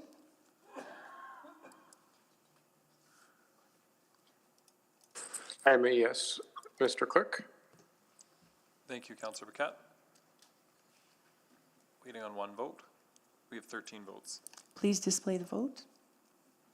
That has carried. I'll pass the chair back to you, Mr. Mayor. Thank you. And I'll go to Councillor Knack. Thanks, Mayor Sohi. Sorry, and I want to ask a little bit more about the site size, because I know there was some email correspondence between Mr. Paul and some folks here within the city. The email I had suggested this site was 1.83 hectares, not 0.7, and I just wanted to double check. I believe that is for the park site. Okay, that's why, so if that's it, I'm pretty confident with the 0.7. I trust as you. I I just wanted to double check because I thought the email, I might have misread how the email came in, so that's on me. Okay, so, and then typically we assume approximately for row housing, 45 units. That's been the average in suburban development. Is that, or is it higher? I'd say 45 to 50, yes. 45 to 50. Then the other piece, so you could have, so you're essentially going between, you said 60 to approximately 60 to 65 units, about half of that if you did row housing. Row housing has a higher per unit or a per person sort of expectation. We typically expect more people to be in a row housing development. I think it's 2.8 versus 1.8. Is that? Yes. Okay. So net, in terms of net people, we're talking about fairly similar overall. Okay, I just wanted to get a sense of that. I think those are going to be my questions related to built form. Oh, maybe there's some new information? Yes, Council, we've just been made aware it is 1.84 hectares, the size of the site. Okay. So it's roughly 165 units you would get out of that site. 165 units, yeah. I just wanted to make sure we all had the same information. That was my understanding. You'd potentially be about half of that if you went row housing. Total amount of people could be similar, though, based off what we've generally found from the number of people that live in row housing units versus the number of people that live in apartment buildings. 2.8, you go 2.8 times 80 times, or 1.8 times 165. Okay. Still a little bit of a net increase. I want to make sure we're just all on the same page here. Okay, I think the last question just on the built form piece, to Mayor Sohi's point, where we typically have step backs on the RA7 is when it's being built immediately adjacent to single family homes, right? Because we do allow for 4-story buildings to be built right beside single family homes. Correct. And that's where at above the 10-meter mark or the 8.5 meter mark, you start having step backs. Yeah, or approximately 3 stories. 3 stories is where you'd have that. Again, this is different because unlike that scenario where there's typically a 1.2 meter distance between that and the single family home, we're talking about a 20-meter separation distance between the closest home in this case. Correct. Okay. All right, I think those questions have answered there. Mr. Saeed. Lots of questions today for you. I do want to ask about what and I don't know if this is all you, but to confirm, you know, we heard the conversation around this road, while it would be still the responsibility of the developer to pay for it, there's no timeline right now because the RF5 zone, which is owned by the city, has no development plan. So is there any timeline trigger for any of that work, either the roadway or, and I almost argue as important, the trail connection into the actual park and ride? So if I understand, in terms of the construction of the roadway, the frontage that is within the RA7 site, that will be constructed as part of the development. Correct. It will have a turnaround towards the end, and then the remaining, which is the city-owned land to the east, that roadway will be completed with the development of that parcel, which is RF5 site. Yes. Similarly, for the trail that would connect to the LRT transit station, is that the same thing as the road? That's correct. So maybe I'll freeze for you for a moment and come back, because I think the question around that city-owned parcel of land, since we are talking about the NSP, and maybe Mr. Johnson first, we're talking about the overall amendment to the neighborhood structure plan. Is it fair to talk about the RF5 site adjacent to this, because it does have a cumulative conversation? Yes, Councillor, it is. You're looking at the development of the neighborhood as a Great, thank you. I just wanted to confirm that. So, being the soil conditions, a variety of factors, what is the plan? When would we determine what our plan is, what the course of action we want to take? I'm going to be out of time on this round, so I'll just wait for a third round, sorry. You want to move a third round? I mean, that's fairly self-serving. Okay, It's I'll okay, move you the can third move round. it, it's fine. I can move the third round. Okay, Councillor Principe and Councillor I'll second. Rutherford, okay? So please vote.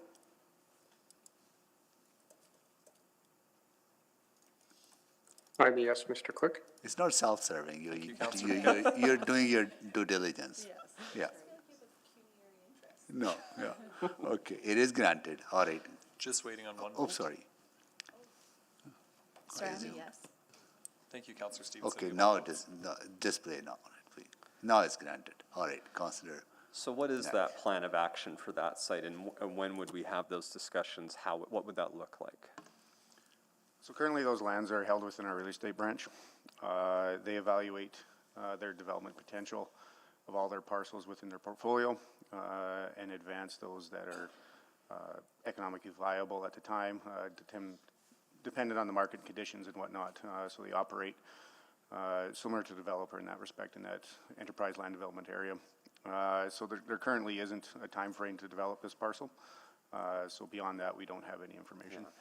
So I guess maybe that's a question of should we get that information? Should we have that conversation with the real estate branch to understand what is the plan of action on that site? Because there is this, well, access to that transit center. If you know, I know some folks are worried about traffic, and you know, frankly, being immediately adjacent to an LRT station, we know that traffic volumes are typically lower when you're close to transit, but if you can't easily access that, it is maybe a valid concern at this point around how people would do that. So is there value in understanding that? Because if we don't have that, and this site has, this NSP has been in place now for 30 years, when would that ever happen?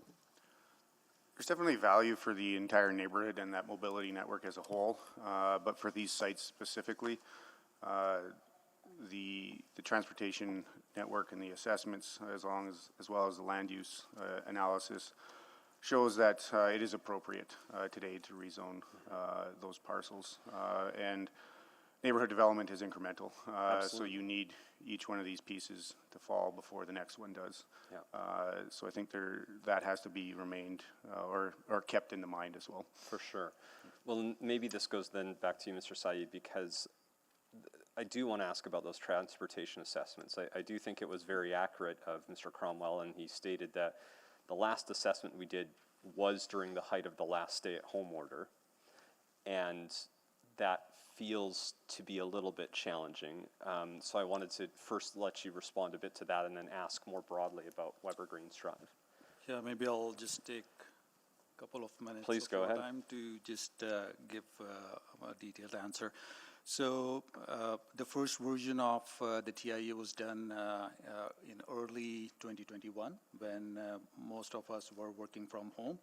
And going out and doing surveys was not obviously appropriate. So the way the traffic volumes were estimated along Potter Greens Drive was, in this case at least, we had a neighborhood which was all built out. We do have numbers, trip generation numbers that we use for residential uses. So we could easily look at the catchment for that particular roadway that will be used for X number of residents. So that was the approach taken, that if we have 300 residents using this particular roadway, that will translate into these many daily trips, peak hour trips. Subsequent to that, as this process took over a year, counts were also done. So if you look at the differential between the estimates and the actual counts, it is on a daily basis, it is within 100 vehicles per day, which I would say, given like it's the same. So that's why we didn't feel the need to go back again and do additional counts, and we thought we can rely on on how, like the current counts that were done, as they were also tested out against the typical land trip generation process that we do. Okay. So that talks about sort of those local roads. I want to move just slightly over to the intersection at Weber Greens Drive and Cedar Greens Drive because, and correct me if I'm wrong, the intersection at Weber Greens and Cedar Greens, particularly during the PM peak, is at would be in an F state at this point. Is that fair? Yes, that intersection is reaching capacity because it is 2 lanes. It is constrained due to that.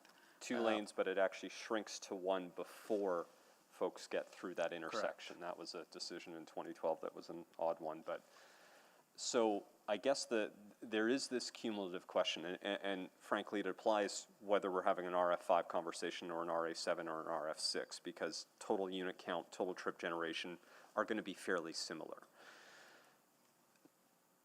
The capital budget came out. I haven't seen the specifics of some of these composites, but do you have any information around whether upgrades are built into that budget? I've got a written question going to administration on that, but Weber Greens Drive, is that supposed to be upgraded in this next budget cycle that you're aware of? I'll leave that to Ms. McCabe to. Or Ms. Beck?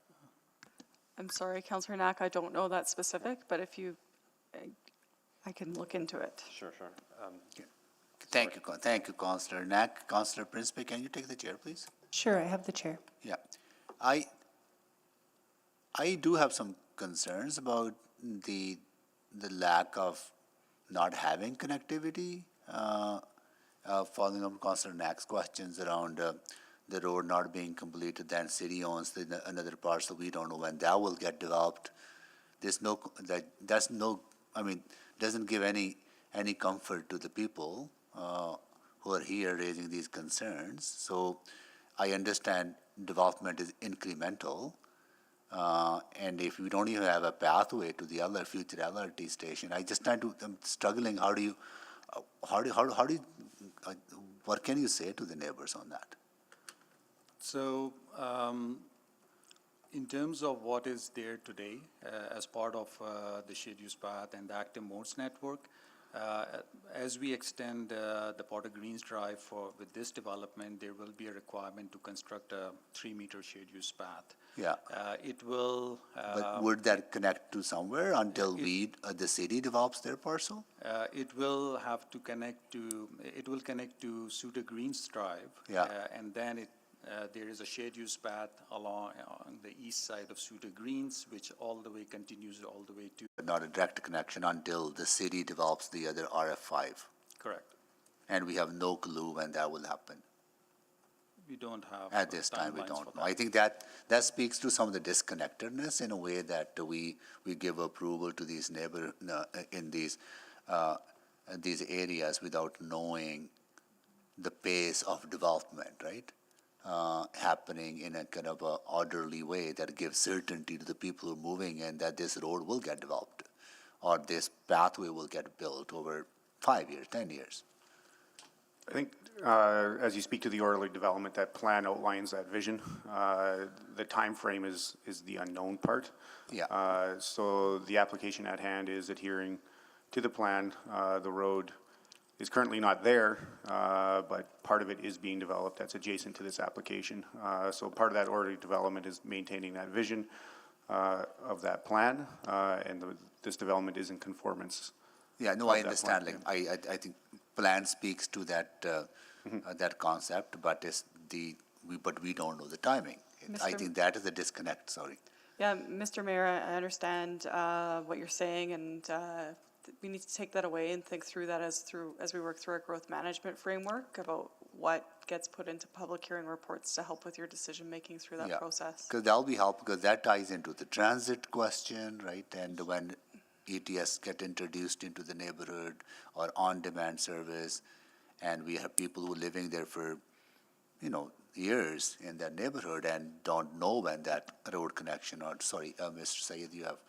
Yeah, on transit, I can add that this neighborhood is served by on-demand transit, On-demand, yeah. which we did touch base with the on-demand transit team, And they have confirmed that there is a healthy demand in this neighborhood for that, and it has been steady throughout. Yeah, no, thank you, but I just kind of want to flag that their plan and timing, there has to be some little bit of more understanding around for people to know when they're moving into the neighborhood. And thank you so much. And I will move the fourth round. Thank you. Please vote. Second. Oh, thank you, Councillor Tang, for seconding that. Please vote. I'm a yes, Mr. Clerk. Thank you, Councillor Paquette. We have all the votes. Please display the vote. That has carried. I will pass the chair back to you, Mr. Mayor. Thank you. And Councillor Knack, go ahead. Thanks, Mayor Sohi. Maybe one more round, and then I know we're coming up on the break, and that might actually be helpful for me to look at this, because I guess the question is, and appreciating that if we're talking about the notion of referral, you always like specifics. You don't want to leave it open-ended. Can a referral ask for engagement with our real estate team to understand what their plan is for that site, since this is an NSP conversation? Is that something we can actually do and understand, is to better know when that timeline would materialize? Councillor, I think that's definitely some information that we could provide you, and it might be best outside the public hearing, just due to the fact that we have an application that stands on its own, and it would be no different if another developer that's not the city owned that parcel, because we would have no control of when that development were to occur. So there's, I think, two different issues here. One is the application before you at hand, that stands on its own, that is providing their portion of the road connection. And then there's that further follow-up of the other hat that you may wear in terms of ownership of the city land and when that comes. So maybe to push on that a little bit, because I appreciate that point, that this is maybe a little different because we own the land. We have had conversations in suburban development of timelines around roadway completion, trail completion, and we have seen some areas, I think about Big Lake in the northwest corner of the city, that is sitting in limbo, and frankly sitting in limbo now for years and years. And this is a spot that's actually been in limbo for 3 decades, if we're being very blunt. So I wonder if it is in fact something that, since we happen to own it, we can get to a point where we have a better understanding of what that would be. So I'm going to look at you, Mr. Johnson, because I feel like we own this site, so therefore it is a unique feature. And how can I consider that? Can that be a conversation point? Councillor, it depends on what you're seeking to consider. If you're considering your ownership of that land and your desire to have it developed, then no, right, obviously. But if you're looking at the timing of the neighborhood and whether there's proper infrastructure and the time frame of that proper infrastructure to support this rezoning, then yes, that would be a valid assessment that you could make. Because I think that's the conversation for me that I'm missing. And then the follow-up is, because I know there's conflicting views from either side of this development. I know the city has said we should open this road. I'm still not sold that is a smart decision based off every other collector road that exists in a suburban neighborhood right now. But So then the question, to bring it back to the land use, is the notion of those amendments in the NSP is actually what you're debating in your mind as compared to an RF5 to an RA7. But because these are all, the issue that I'm running into is these aren't 3 separate bylaws. No, agreed. Because if it was a AG to AP and an RF5 to RF7, and then the road piece that I could vote on independently, I think we could have a separate conversation, but that's not what's before me today, which is part of my challenge, right? I'm supporting your notion. I'm bringing it back to the amendment to the NSP is what you're in debate. That would absolutely be the piece. I mean, it would be nice to have them separate, because I think I can separate some of these in my head, but yeah, this is an NSP conversation. Okay. So, Mr. Mayor, I think I would like to consider drafting some type of referral motion. If it's the will of the committee or the council here, I'd love to take the break 5 minutes early instead of trying to do it on the fly. We absolutely can take a break, but I do your questions raise more questions for me. Oh, perfect. Well, then I'll stop my questions Yeah. and then you go ahead if you have further questions. Yeah, so Councillor Principe, can you take the chair? I'll take the chair.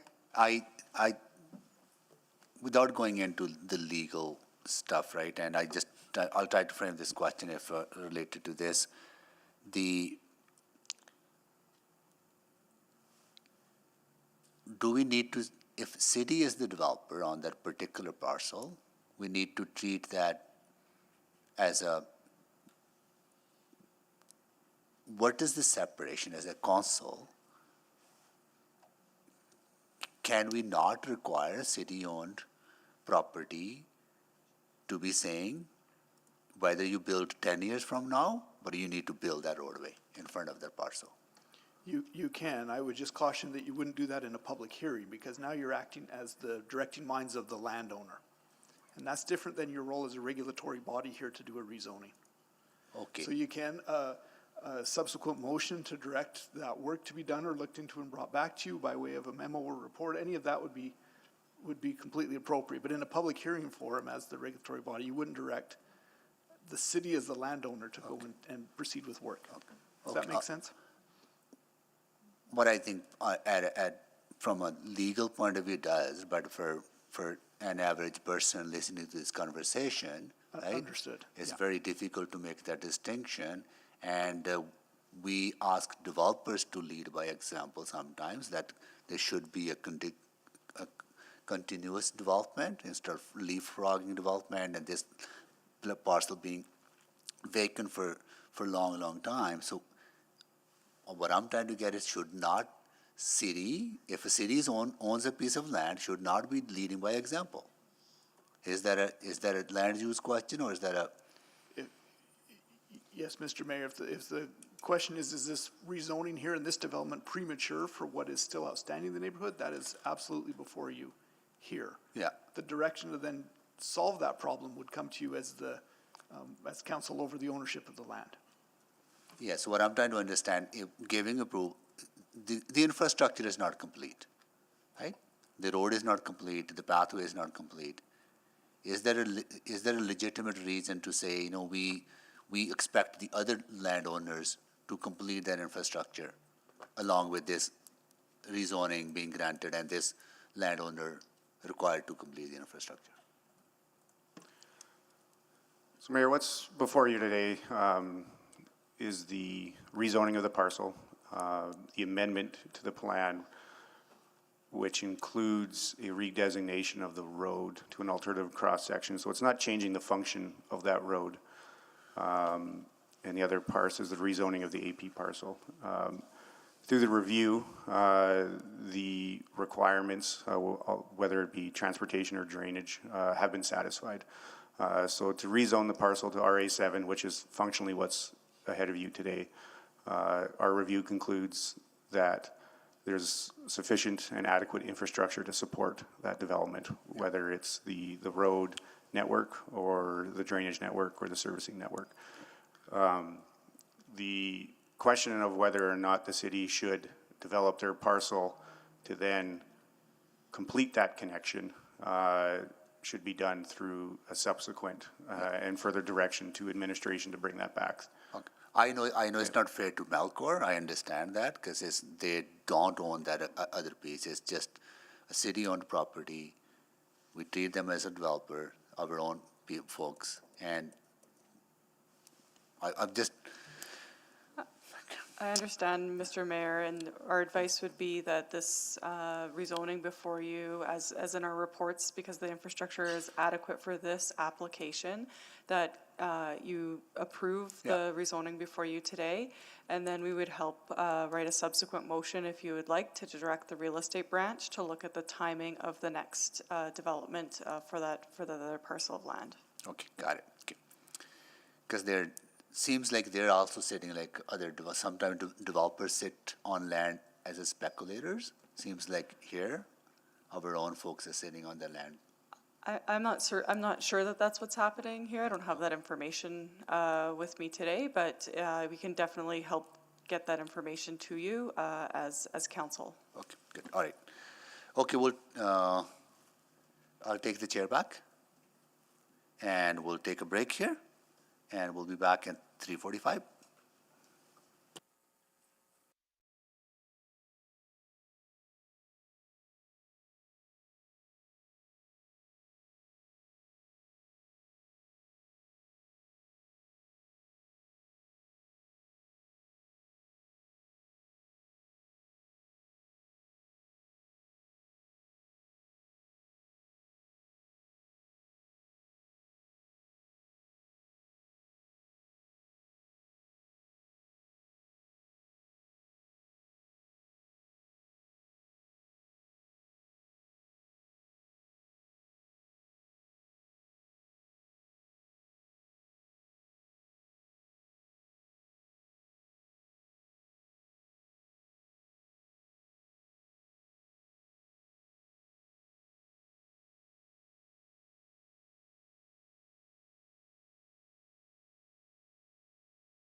We're live from council chambers at City Hall.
Okay, I would like to call this meeting back to order and do a roll call of colleagues. Councillor Wright, Good afternoon. Councillor, who are you? I don't know anymore. Councillor Knack? Good afternoon. Okay. Councillor Principe? Hello? Councillor Stevenson? Hello. Councillor Paquette? Hello. Councillor Tang? Hello. Councillor Hamilton? Hello. Councillor Rutherford? I'm still here. Councillor Salvador? Hello. Councillor Cartmel? Sorry, hello. Councillor Rice? Good afternoon. And Councillor Jans. Hello. All right, so Councillor Stevenson, you're next. Thank you, Mr. Mayor. I think it's been a great conversation, and I don't have concerns around the land use per se. I do think the discussion around the road network is an interesting one. I was just wondering if there are possibilities, recognizing that if there's sort of certainty around the land use, not wanting to unduly delay development, But wondering if there's an opportunity to revisit the roadway, whether we open it up or just maintain it as a 10-meter shared use access point without a referral motion. Is it possible to tease out the NSP amendment and the rezoning? Councillor, it is not, because the amendment also changes the land use designation. It's all one amendment wrapped in one. And are we able to provide direction? So I guess, so we need to make the NSP amendment for the land use, but does that preclude us from revisiting the road network question as a subsequent or later?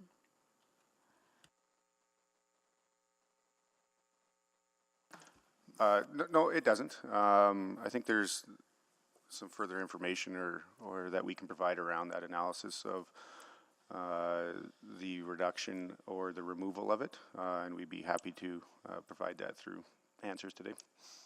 Okay, thank you. Yeah, I think looking for I think a similar outcome, but just a different approach to take that would be something that I would support. Thank you. Thank you, Councillor Stevenson. Can you move the another round of questions? Yes, so moved. Thank you. Need a seconder? Second. Councillor Principe, seconder, please vote. Yes, Mr. Clerk.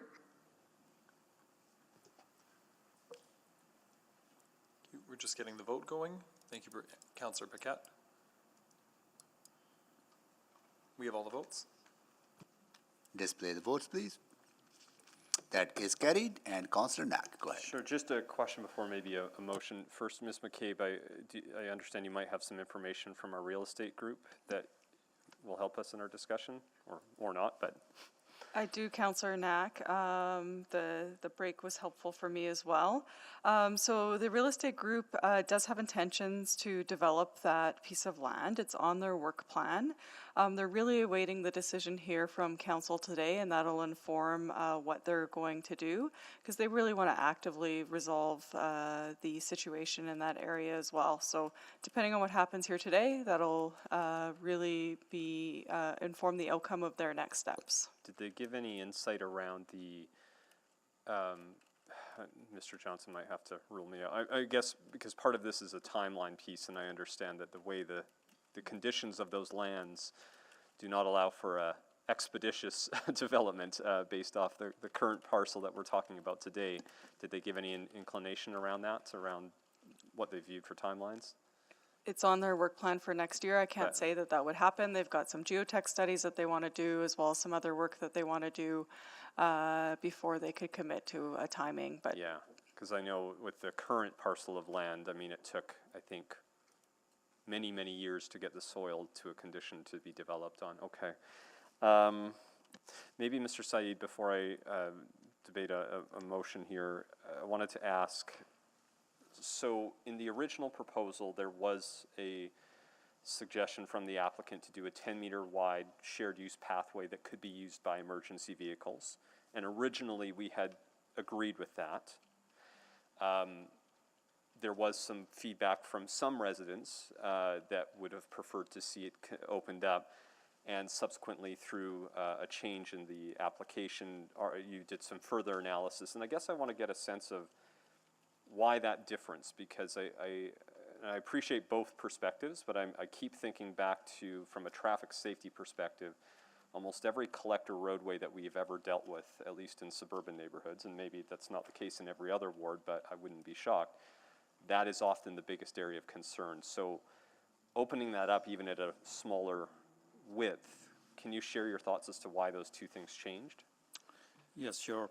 So in terms of providing that connection that also accommodates traffic movement, was looked at it from different perspectives. So first and foremost, looking at the completion of the neighborhood network, it made sense to not have dead-end roads.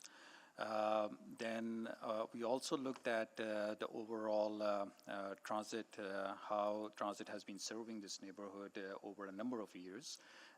Not that long ago, Potter Greens Drive to the east was served by conventional transit. Correct. And they had to backtrack all the way north and then come back.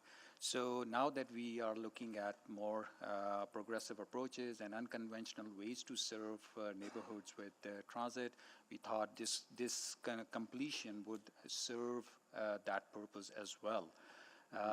Emergency access is again another aspect that we looked at.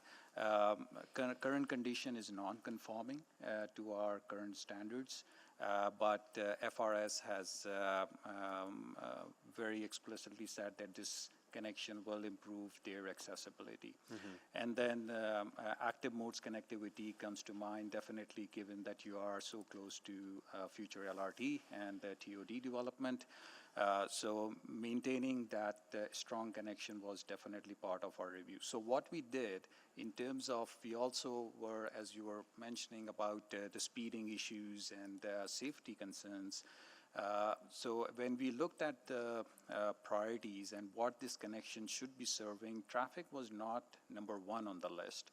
Rather, it was transit, it was active modes, it was emergency access, and then traffic. So the cross-section that you will see that is being proposed is fairly constrained from traffic movement perspective. It is a total of 8 meters carriageway compared to 11.5 meter on a standard collector.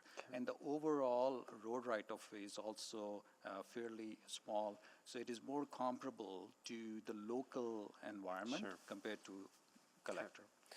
Well, I appreciate that answer. I think, Mayor Sohi, I will put forward this motion for consideration, and this would be that bylaw 20252 and Charter bylaw 20253 be referred back to administration to provide a further analysis on the option of a 10-meter walkway, including emergency access, as the connection of Potter Greens Drive, and return to the February 6, 2023 City Council public hearing. Okay, need a seconder? Second.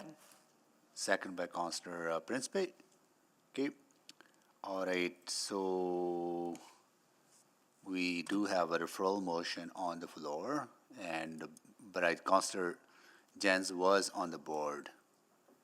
I had removed myself from the board. Administration had answered my question.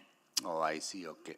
Councillor Knack, do you want to make an introduction? Sure, just briefly, and I appreciate there's a few different approaches we can take to resolve this question. This is one option. There's another that would that could still result in council approving the bylaws before us with a subsequent. I think why I ultimately lean towards the referral, and to be very clear, as written in this motion, it's very specific related to this conversation around the roadway connection. So this doesn't re-engage on the park site. This doesn't re-engage in the RA7 site, and I'll speak to that in closing as to why I haven't included those, knowing that we've had some different perspectives. But on this piece, why I think I still would like to see this is that, and while I really respect the submission from Mr. Saeed and the response, I think we need to reflect on almost every other suburban neighborhood and how collector roads have helped or hindered some of the overall goals we have. And I think there is value, based off what I've heard from a number of the residents, in having a bit more of a further conversation, maybe allowing some of them to come together and talk. And frankly, I don't think there will be agreement. I think the folks on the fairway are pretty clear that they would like to see it maintained closed, as well as many others on that Potter Green side. And there's a number of residents that I know they've left us today, but who are on the Picard Drive side that would like to see it opened up. And they might not agree, even if we have a few months to get a little bit more analysis and have a little bit more of a conversation. But considering that there hasn't really been a plan for now going into over 30 years in this site for this particular location, and there's still a few unanswered questions about the adjacent arterial road on Weber Greens Drive and whether or not what the plan of action is for that. I think it'd be nice just to have a few months to have that conversation and understand the implications in a more thorough way before we make the land use decision. Because this is part of the land use decision as an amendment to the neighborhood structure plan. So that's my introduction. I'll have some closing comments later. Thank you. Councillor Rutherford. Yeah, a question to administration. I know while the mover mentioned that this motion specifically does not talk to the debate about RF 5 or RF7, my understanding is that the public hearing would not be closed, and therefore, when this comes back, it would still be up for debate, correct? That is correct. So while it's silent to it, it still has implications to it, is my understanding correct? Council, it's an open issue until until definitively determined. Yes. That's my only question. Thank you. Okay, Councillor Stevenson. Yes, thank you, and thanks to the mover. I'm just curious about the timeline, February 6th. What are you thinking, like, is that driven by administration's capacity to do the work, or just some thoughts around that? Yeah, my understanding is that's sort of the earliest we can get back in terms of to have a proper analysis and do the re-advertising. So, but I didn't want to go any later than that because I think this is a very specific motion and it's not on some of the bigger issues. Yeah, I'm just struggling. You know, I'd mentioned the possibility of doing sort of a subsequent related to the road cross-section. Is that feasible, or does that create some challenges as well? I think if the subsequent is dealing with the roads that are adjacent to this development parcel, it would have a similar effect as a referral, because the development and servicing agreements would be based off of today's decision, so the requirement to construct the road would be based off of the approvals today, which is that alternative cross-section. So it would create a high degree of uncertainty if there's a subsequent, and it would likely, and the applicant can speak to this if they wish, but it would likely wait for any work to be completed in order to then determine what they have to build. Okay. Well, thank you. I think, yeah, I'm just struggling in terms of decoupling the two things, but I appreciate you sharing some of that technicality about how difficult it is to uncouple them. So thank you. Thank you, Councillor Stevens. I got just a process question. Now we have a referral motion on the floor for questions, and what time would we go to the proponent and the members of the public to ask them questions? Conclude our questions to administration first on referral, then go to the next step? Yeah, Mr. Mayor, I would suggest you finish the question of administration, and then you could call for if councillors have questions of any of the participants before you make a decision. Same process. Got it. Okay. Councillor Rice, go ahead. Thank you, Mayor Sohi. I think this motion really demonstrates we are listening to the concerns and from our residents, and thank you. Thank you, Councillor Knack, and promoted to this. I still have the question regarding the process. So because there is impact on the development, and if this referral passed, and then, but the goal here is we try to address the concerns.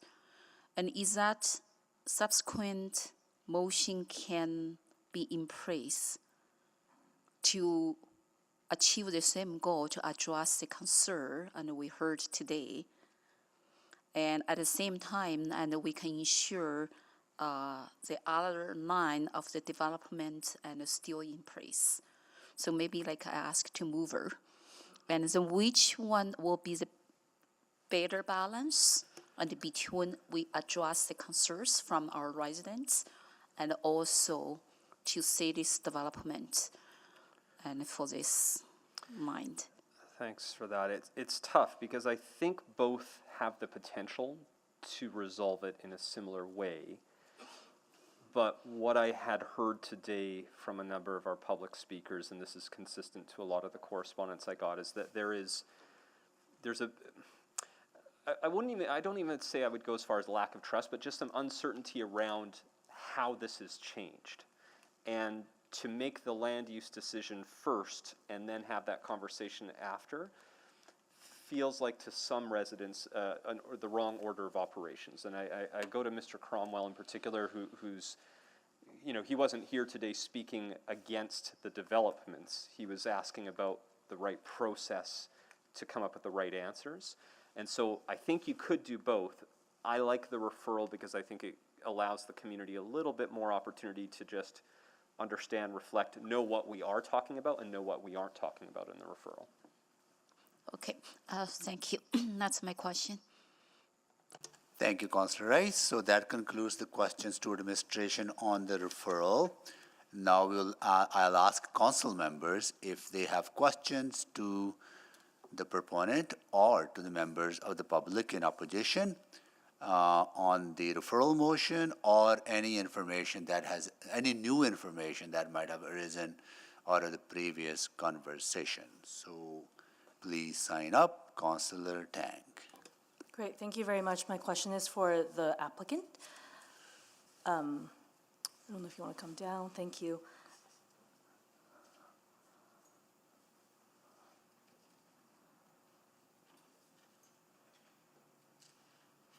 I guess, you know, we've been talking a lot about the land that city owns for quite some time with administration. I was curious about, I was actually thinking about the RA7 site that's just adjacent to this parcel. It's currently not built out, right? That's correct. Yep. And what's your plan for building it out? Same sort of plan. As I think it's been alluded to a couple times tonight or today, this site has taken a while. It's a bigger site, so it's taken a while to remove all of the organics and to replace the organics with buildable material. And so proceeding with the northern RA7. Can you speak up a bit if you don't mind? Sorry, yeah. Sorry. So we've already begun the removal of the organics on the southern site. It's the bigger site. It's up against the golf course. It's the site that we've worked with a few builders on. It's the site that is closer to sort of to the entrance, and that has always been sort of the intent to be the initial stage.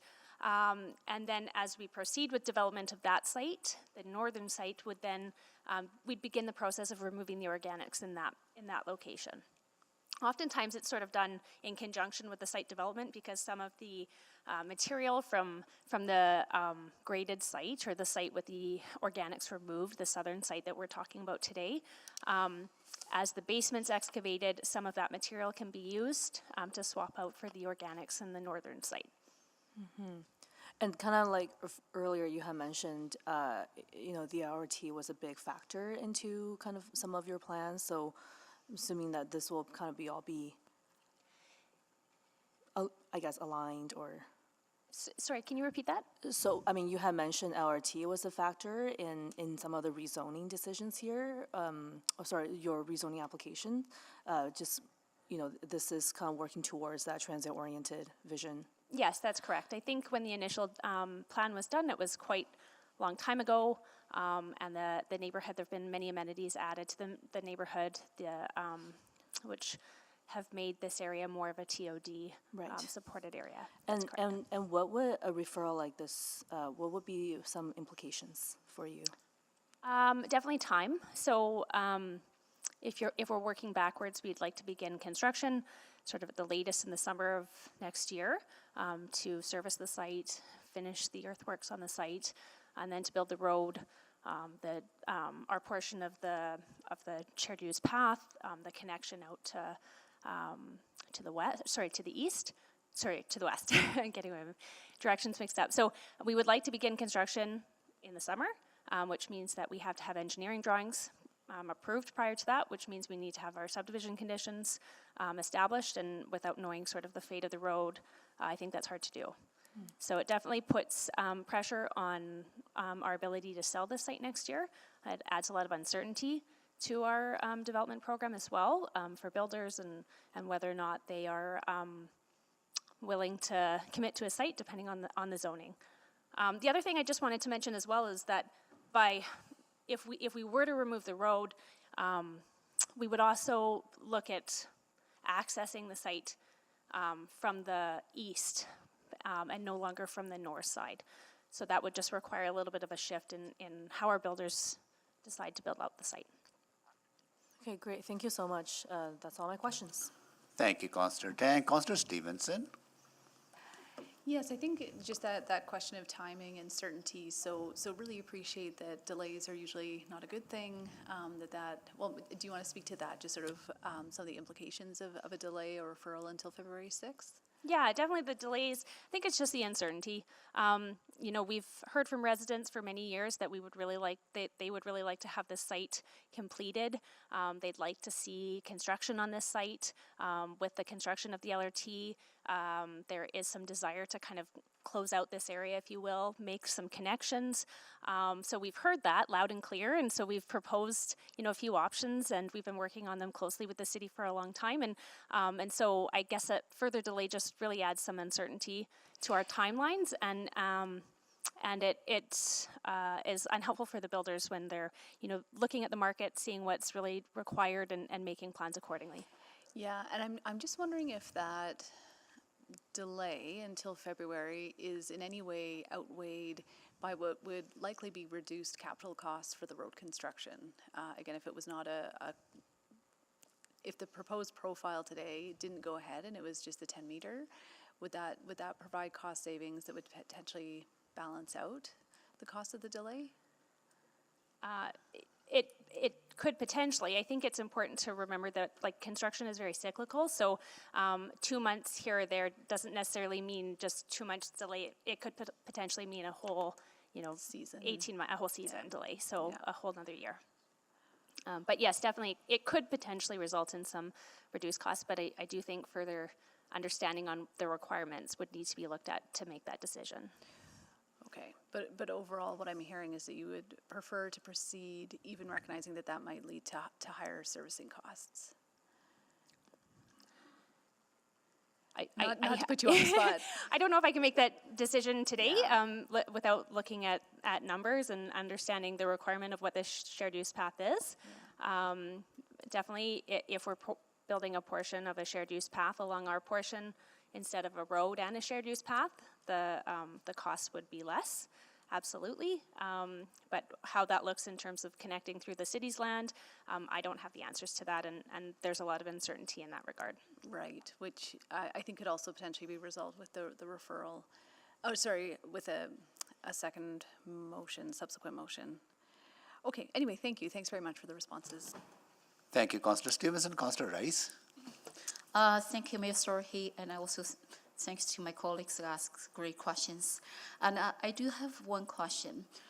Even though we refer back and come back 4 months later, but this will not change the bylaw for the land development. We are still moving forward for the land development. No. So that will not change, right? No. And it's just for some details and in highway development to make some improvement. So I just want to ask a question, is that possible and to address the concern we heard today and from our residents there? And then during this process, and then instead of we have to do the further analysis, come back again to debate again, and so I think I heard very clear from Councillor Knox say that our residents is not against the development, is about how we do it, and if that is the case, is that possible? I just asked that question, and from land development perspective, and we still can move forward, but at the same time, we need to address the concerns we heard right away, and we don't need to come back 4 months later and debate again. And then, so that's just thinking that way. And I'm not sure how this could be feasible, but I really on your response or your insights. I think it will be beneficial to get clarification what the referral would do. Thank you, Mr. Mayor. Yeah, I think we might want to be clear that a referral back would pause this process. There would be no moving forward with the rezonings. Those would wait until February to come back and be discussed and debated anew at council when it returns. So it wouldn't solidify that issue. That issue would sit outstanding on the books and wait. Yeah. So still understanding out there. Yeah. So that's why we still need to wait this for. Yes, without any direction or bias being indicated by council, that would still just be an open issue available for any decision in February. Okay. So still the open issues. Okay. Yeah, but I think to be clear though, referral would mean we are not granting the rezoning at this time. Correct. And application will come back to us in February, and we will resume the discussion. Until then, there's not, the owner will not be able to move forward on the project. Would not be able to move forward. Yes, until we further debate. Except with their current zoning. They do Except they with do have current zoning, development yeah, rights yeah, as we absolutely, stand. whatever is granted now, right, okay, good, okay. Okay. All right, good. Councillor Salvador, sorry, Councillor Rice, you done? Okay. Councillor Salvador? Yeah, thank you. So just to administration, building off of Mayor Sohi's just last comment there, recognizing they do have current zoning. And I guess I'm trying to understand, as is, if nothing were to change, are we uncomfortable with, like, if the proponent was to build tomorrow on the site, which they have the ability to do we have concerns about that in terms of infrastructure adequacy and connectivity? Councillor, we do not. It would follow the existing statutory plan, and development would proceed as was outlined by previous council's positions. Just to add some other clarity around the possible closure of this road or another alternative cross-section, we would also be limiting access to that RF5 parcel if we were to go down that route. So there's some more considerations than just the current parcels at hand when we talk about changing that cross-section, which is why we have forward today is a reduced cross-section and not a complete closure to vehicle traffic.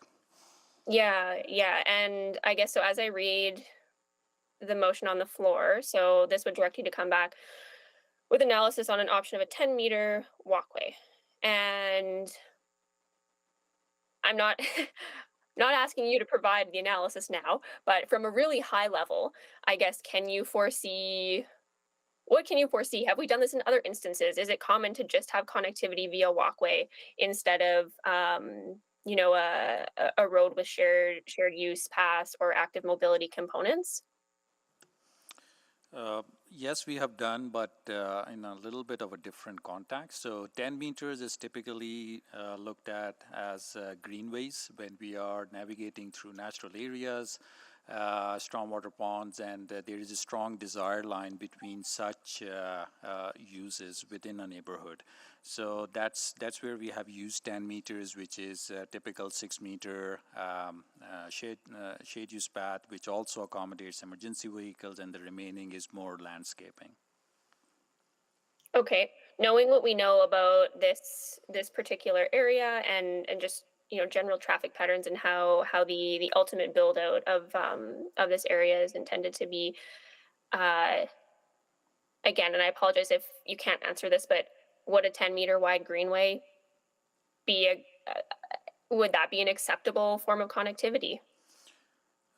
Our recommendation is that we maintain traffic connectivity as well because of a number of factors mentioned earlier, and just what Mr. Pollack mentioned in terms of future-proofing the RF5 site as well from access perspective. And what I just heard from the proponent, that if they were to seek direct access to Picard Drive, that would be challenging as well for us and will require additional consideration. Okay, well, I really appreciate those answers. Thank you. I will speak to this when it's appropriate, Mr. Mayor. Thank you, Council Salvador. Councillor Principe, can you take the chair? Sure.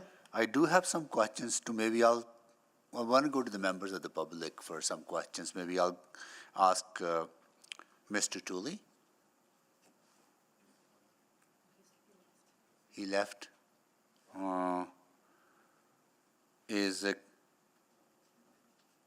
okay? Maybe Mr. Dunbar? Yeah. Can you come down, please? I'm also available online. That's Mr. Tooley?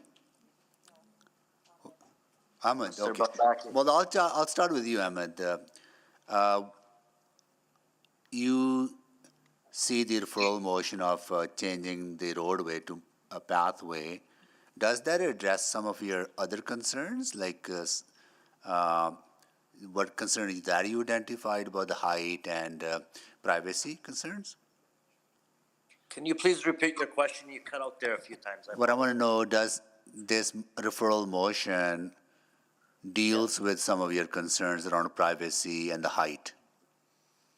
Yeah, like I mentioned, I don't know if you guys were able to see the video I showed you.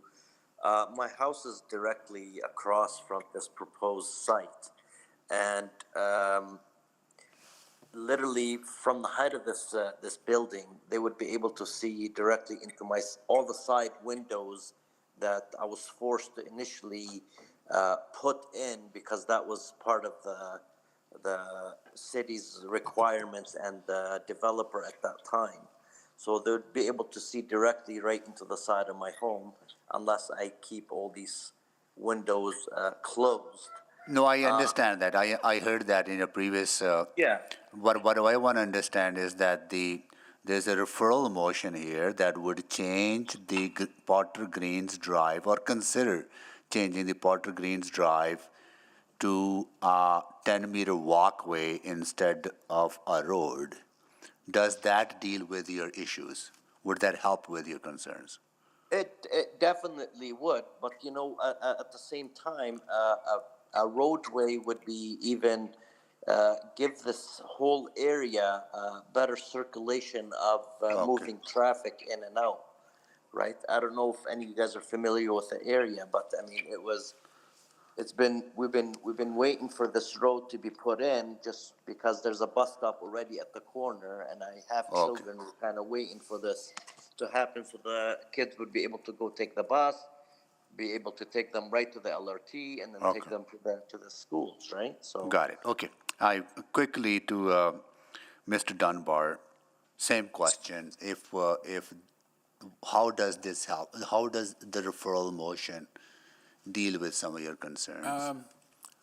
I'm not sure of the whole process, but if it involves community input, and I think that's what I kind of asked for at the end of my presentation before, was that can it not be delayed? Because it seems to me there's no immediate need to develop the RF5 that's not part of this bylaw. And even on the RF5 that is to be wanting to be upgraded to RA7, it doesn't sound like they're chomping at the bit to do it. Now, I heard maybe something a little differently, but I don't think a delay at this point would be inappropriate. Okay. In the proceedings. And I'm Cheryl Sear. I'm still on the call as well. And I'd like to answer that question. Go ahead. I think changing from a roadway through to a 10-meter pathway will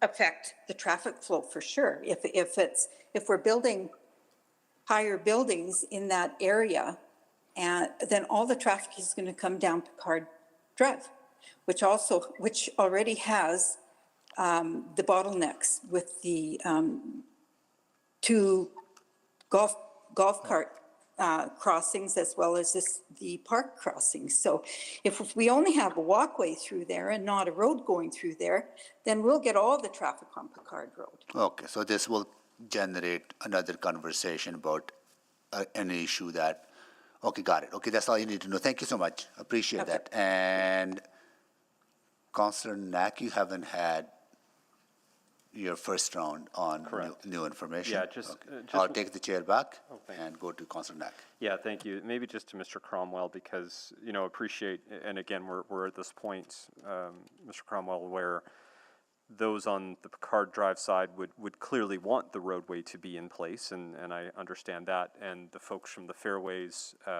including Mr. Dunbar who just spoke, would not want to see that proceed. And I know you had suggested maybe in your presentation that there be more value in opening the roadway than not. So I guess the question to you is that, recognizing your perspective, do you feel there is value in still referring this? Yeah, no, I definitely feel like it should be referred because I think, in the length of time that this proposal has been made, the original proposal was to do the 10-meter walkway. And after engaging with them, we raised enough concerns and eventually they changed their mind and said, okay, well, let's do the roadway with the active modes. And so really it's the way the discussion has gone, we haven't resolved that yet. So I'm not sure if there's a shortcut to it. And I really do feel like engaging the community in an in-person fashion where everybody can discuss the merits and they're not just looking at the issue of traffic. I think that's the most important thing to do. It's best for the community. Okay, I appreciate that. Thank you. That was all my questions, Mr. Mayor. Okay, thank you. So that concludes the questions to administration and to the proponent and members of the public in opposition from council members. Now we have a referral motion on the floor. Anyone to speak to the referral motion? Please sign up. Okay, Councillor Salvador. Yeah, thank you, Mr. Mayor. And I'll just start by talking more broadly, because I'll try to only speak once, and then I'll talk a little bit about why I'm not able to support referral. So I want to begin by thanking all the speakers who came out today and for the really excellent questions and dialogue from colleagues, and of course to administration for their thorough answers.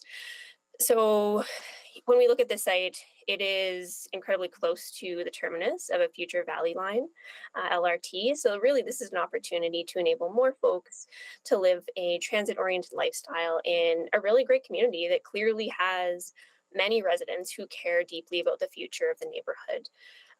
The rezoning, of course, is in line with city plan goals. I would absolutely expect to see this style of mid-rise development in this type of location. And not only does it make sense from the perspective of housing choice, housing diversity, and opportunities for aging in place, but it also makes sense in the context of the significant investment the city is making into LRT. We also heard through today's discussion that RF6 is currently supported in the NSP. And while there could be a modest increase in density by moving to RA7, there would not be a significant difference in the scale of the development. In fact, RA7 actually has a larger setback in addition to the right-of-way that would be along Picard Way. So the building itself would be farther away from the homes that are across the street. And we also heard that there could be some what I would say are exciting opportunities for landscaping along that strip that could create a really positive public realm. We also heard some concerns, reflecting back around parking congestion and traffic safety, and really happy that residents raised those concerns. I think, as was mentioned earlier, opportunities through our curbside management strategy to address any potential parking pressures that the community may face is something to be looked at, as are more immediate opportunities through existing programs to improve the safety of crossings. So all that said, looking specifically at the referral, I think there's absolutely value in improving connectivity in the neighborhood, and I would look forward to those improvements being made as this community evolves. And at a really high level, I agree that through ongoing work related to growth management, we can improve the timing and the order of development, but I don't feel that that's reason enough to hold off on today's rezoning. We heard from administration that the infrastructure is adequate as presented today. And if there's a desire to have a subsequent regarding some of the other concerns related to that connectivity that have been raised, I would be more open to that approach. But again, what's in front of us today is a completely suitable land use. So I would not support referral, but again, appreciate the conversation. Thanks. Thank you, Councillor Rutherford. Yes, thank you, and I appreciate the mover's intent behind this motion, but I too cannot support this refer back motion. I think it opens up the entire discussion again, and I did hear speakers come today talking about concerns with the height and the density and those things, so I'm not naive to think that a refer back would open those conversations up again. And I think for all the same reasons that Councillor Salvador mentioned, this is transit-oriented, it goes with the city plan, and I don't see the benefits of delaying this conversation any further. I'd also like to highlight that this refer back motion doesn't actually mention any impetus or requirement for community engagement. It says further administrative analysis. So I think that that's also an important consideration for my colleagues to take into consideration in this, in the decision around this refer back motion, because while I heard there's more desire to have more in-person conversations, I heard a community divided on the road and the pathways, and I heard that that people all over, the developer, the residents, whatever it is, they want certainty.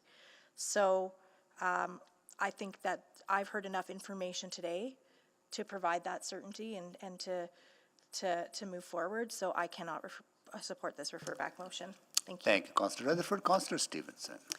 Yes, thank you. I didn't think this conversation would be so complex, and really appreciate all the perspectives that were brought forward, and the great insights. And I have to confess, I've gone back and forth on this a few times, and I do appreciate the mover's intent in bringing this forward. But what I've come back to, I think, was the important point raised by administration in terms of the potential to landlock that RF5 parcel that's to the east.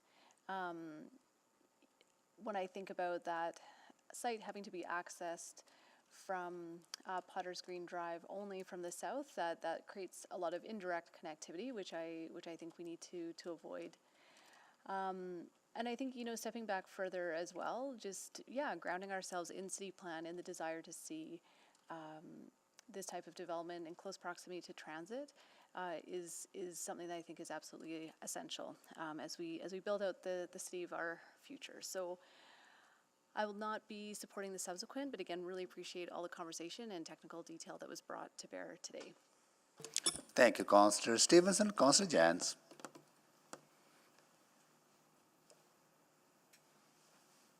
Thank you. Very quickly, I agree. Oh, can you hear me? Yes, we can. Go ahead. Yeah, very quickly, I agree with what Councillor Salvador said. I agree with what Councillor Stevenson said. I'm prepared to vote against this referral and support the main motion, and administration answered my previous questions. That's all I have. Thank you. Thank you, Councillor Jans. Councillor Tang.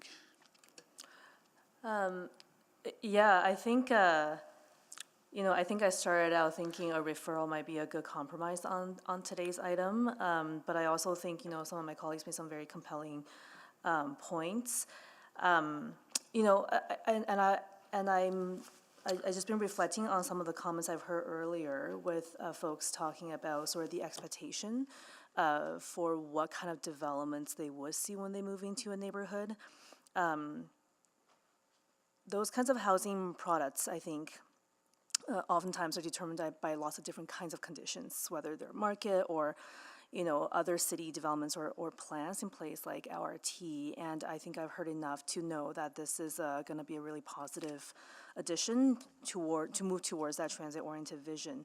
And we often do see that when these rezoning come forward, there is a need to change some of the plans in place for a long time. Those plans are not always set in stone, and they are subject to change because of some of these conditions, so that we can continuously working towards creating more diverse housing forms. And not to mention, I think, even if the plans doesn't change, the zoning under the current plan would actually still allow for a very similar kind of housing form that is not too different from the RA7 that is being proposed. I think there was like such a mix of comments in terms of what the issue is regarding this particular rezoning. While I do think there is merit in teasing that out a little bit more, as this referral would have done, but I think some of the other factors outweigh that consideration for me. So at this point, I will not be supporting the referral, but appreciate the mover for really considering this very complex situations and trying to find a viable solution. Thank you, Councillor Tang. Councillor Rice. Thank you, Mayor Sohi. I would like to start say I carefully listened to today's discussion and conversation. So really appreciate lots of great points and our public speakers, residents, and also ward councillors, specifically Councillor Nag brought up, and my colleagues. So I really want to say one point here. So when our city doing the rezoning for the land development, I think that one of the purpose we may not emphasize is how this development are actually to bring our community together and live in that community harmfully. And then, so what I want to say is, if like our residents demonstrate say we're not against the development, we just try to get things right to be done at first price. And I think Councillor Lack bring this further analysis and try to satisfy that requirement and to ensure our development in the place, and then everybody can live on and the community can support, and then people live there for a long time and can have that quality of life sense, and also have the sense of their concerns voice to be heard, and then it's not only about not support this development, is about how we can do some things and to ensure the concerns to be addressed. So from that sense, I want to be short, and I think I'm going to support this referral, and thank you. Thank you, Councillor Rice. Councillor Paquette. Yes, thank you, Mr. Mayor. Quite simply, no one's going to know their ward better than the ward councillor. And so I'm going to support the referral of this motion.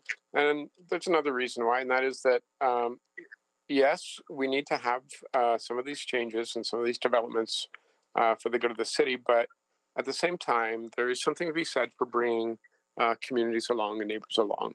It's very important for their voice to be heard, because we can either look at this as one-offs and just go bam, bam, bam, bam, or we can take a look at the whole picture and say, you know what, we need community buy-in, and because of that, we need a community conversation that allows everyone to sort of understand why we are growing the way we are growing. And in that way, you know, sometimes you actually get some really interesting results that you weren't expecting on a council or administrative level, or even a developer level, that says, you know what, the public actually came up with a really great idea here, or they challenged us to think differently, and this is the result. So, you know, this one item does not make or break for anything, frankly, and so we might as well take this opportunity and get the learnings that we can. So I will be supporting the referral. Thank you. Thank you, Councillor Paquette. Councillor Principe, can you take the chair, please? I'll take the chair. Thank you. No, I appreciate Councillor Knack's efforts to trying to find solutions to this issue, right? But I don't see how starting the conversation of whether to build a road or a walkway will help that, because I worry that it may actually further create some tension within the community between those who may want to have a road, who may want to have a pathway. So I'm concerned about that. And it would not deal with density issues, would not deal with the height issues, and it will cause a delay in the development. And we also need to give certainty. If I was hopeful that in February when we come back, there'll be a more harmony on this issue, I would have supported it, but I don't see that happening, right? So I think we need to balance that against the desire of having more density and having more infill around in the suburban context as well, around LRT stations. And more housing choices within the neighborhood, and also giving the certainty to the developer that they're ready to move next year, and that they can without adding further possible cost to the project. I would have supported it had I seen hope for a solution, but I don't see that. So no, appreciate the effort. from Councillor Knack, but I would not be able to support the referral motion. Yeah. And I will take the chair back, and I'll go to Councillor Knack to close. Thanks, Mayor Sohi. So a few thoughts. I want to just start on the conversation around timelines. And you know, I'm often one that sits at this table and doesn't want to unnecessarily delay development that aligns with our city plan. And so it might seem odd that I put forward a referral motion, but I think when we're talking about most other developments, we have to remind ourselves this neighborhood structure plan has been approved for now 30 years, and there's been no development on this site.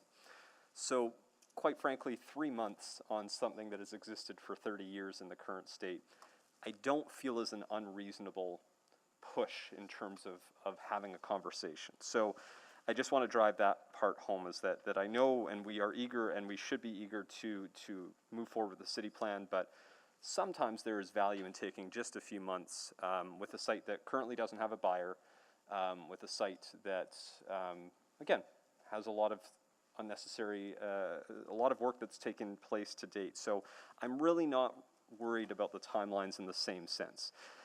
And interestingly, I would say even the debate that's had from some of the members of council today gives me reason to actually want to push this even forward, even more, because we've talked about this being a transit-oriented development site, which I agree, because it's literally adjacent to the LRT station. This is a great space where higher density, I think, makes a ton of sense.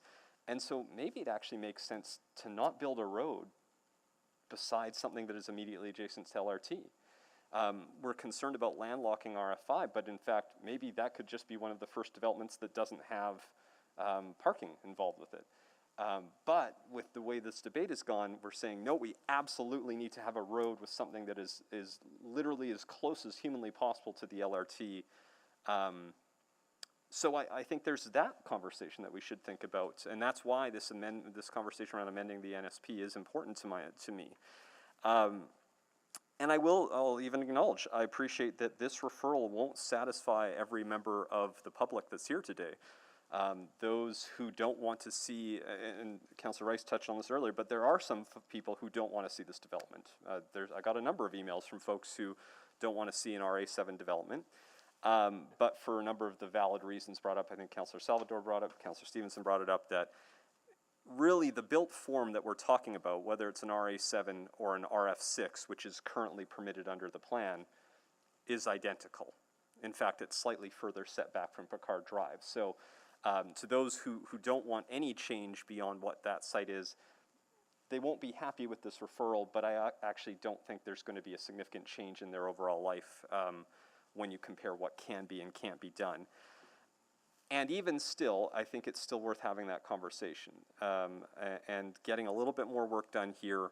And yes, it is fair that I didn't want to put in here a separate public engagement run by administration. I think that's something that's more fitting for the community to come together and sitting down with the league and talking through some of these pieces because yeah, we're not all going to agree on this, but I actually really worry about a collector road being built. And I know the Picard Drive folks will dislike me for this statement because they really want it open. But every other collector road that has existed in the suburban communities that I represent, and I'm sure this is the case in almost every other suburban community that my colleagues represent, is the traffic safety speedway. And even under a modified approach, I don't think we actually resolve that. If we can connect people to what is now, the rest of Potter Greens is this extremely wide collector roadway that was meant for 40-foot buses that nobody ever parks on either side except me when I'm door knocking. And it is a speedway, that road, even with a dead end. So I actually think opening it up, even under a modified approach, will create new challenges, and it's not going to eliminate the Picard Drive challenges that exist today, and I know a number of residents have raised that, and happy to work on that through Street Labs with them, but I actually think that by proceeding with this plan without a really thoughtful consideration around something that's immediately adjacent to LRT, will actually likely just create two problems. It's not going to eliminate the Picard Drive problems, and it's going to now add in problems to the Potter Greens. So I think it'll make everyone unhappy. And so even though closing it might make some folks unhappy, I think there's other tools we can do to address those concerns, and at the same time recognize some of the concerns raised by residents on the other side. So I know I went back and forth, but I think it's important to do this before we make the land use decision, because this is a unique space. And again, we're not talking about changing the built form. We're not talking about changing the park space. We're talking about having a conversation around this part, which originally admin was okay with having as a 10-meter walkway. So I'd like to have a little bit more chat about that. Thank you. Thank you, Councillor Knack. Please vote.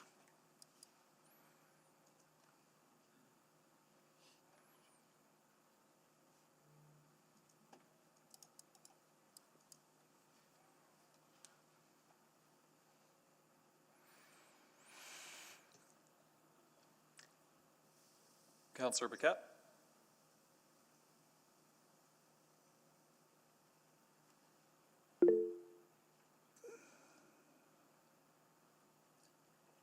We have all the votes. Display the votes, please. That is defeated. Okay. All right, so next is someone move close the public hearing on this bylaw? I can move closure of the public hearing. Okay. Second. Second by Councillor Rutherford. Please vote.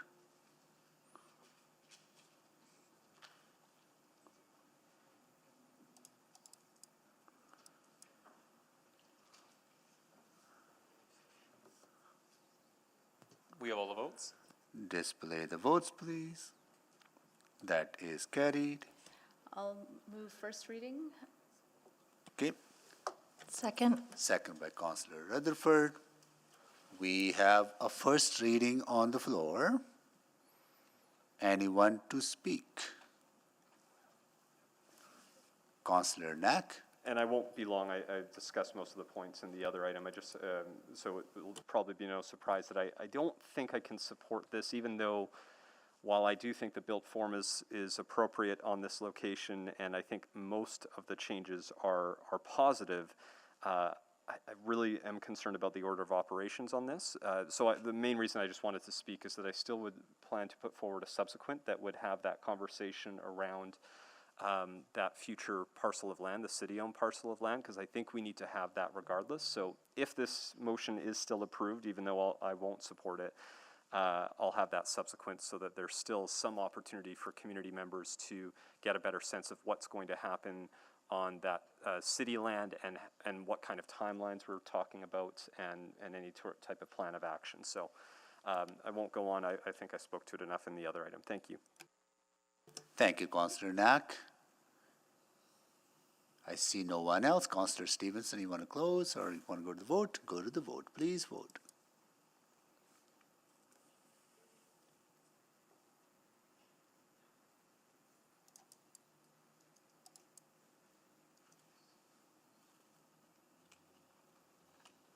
We have all the votes. Display the votes, please. That is passed. Mr. Mayor, I'll move second reading. Councillor Rutherford. Second. Sorry, I was trying to read. Okay, please vote for the second reading.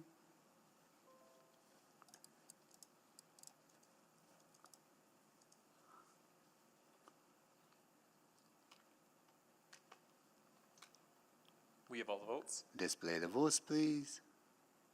That is carried. Mr. Mayor, I'll move consideration of third reading. Okay, Second. please vote for the consideration.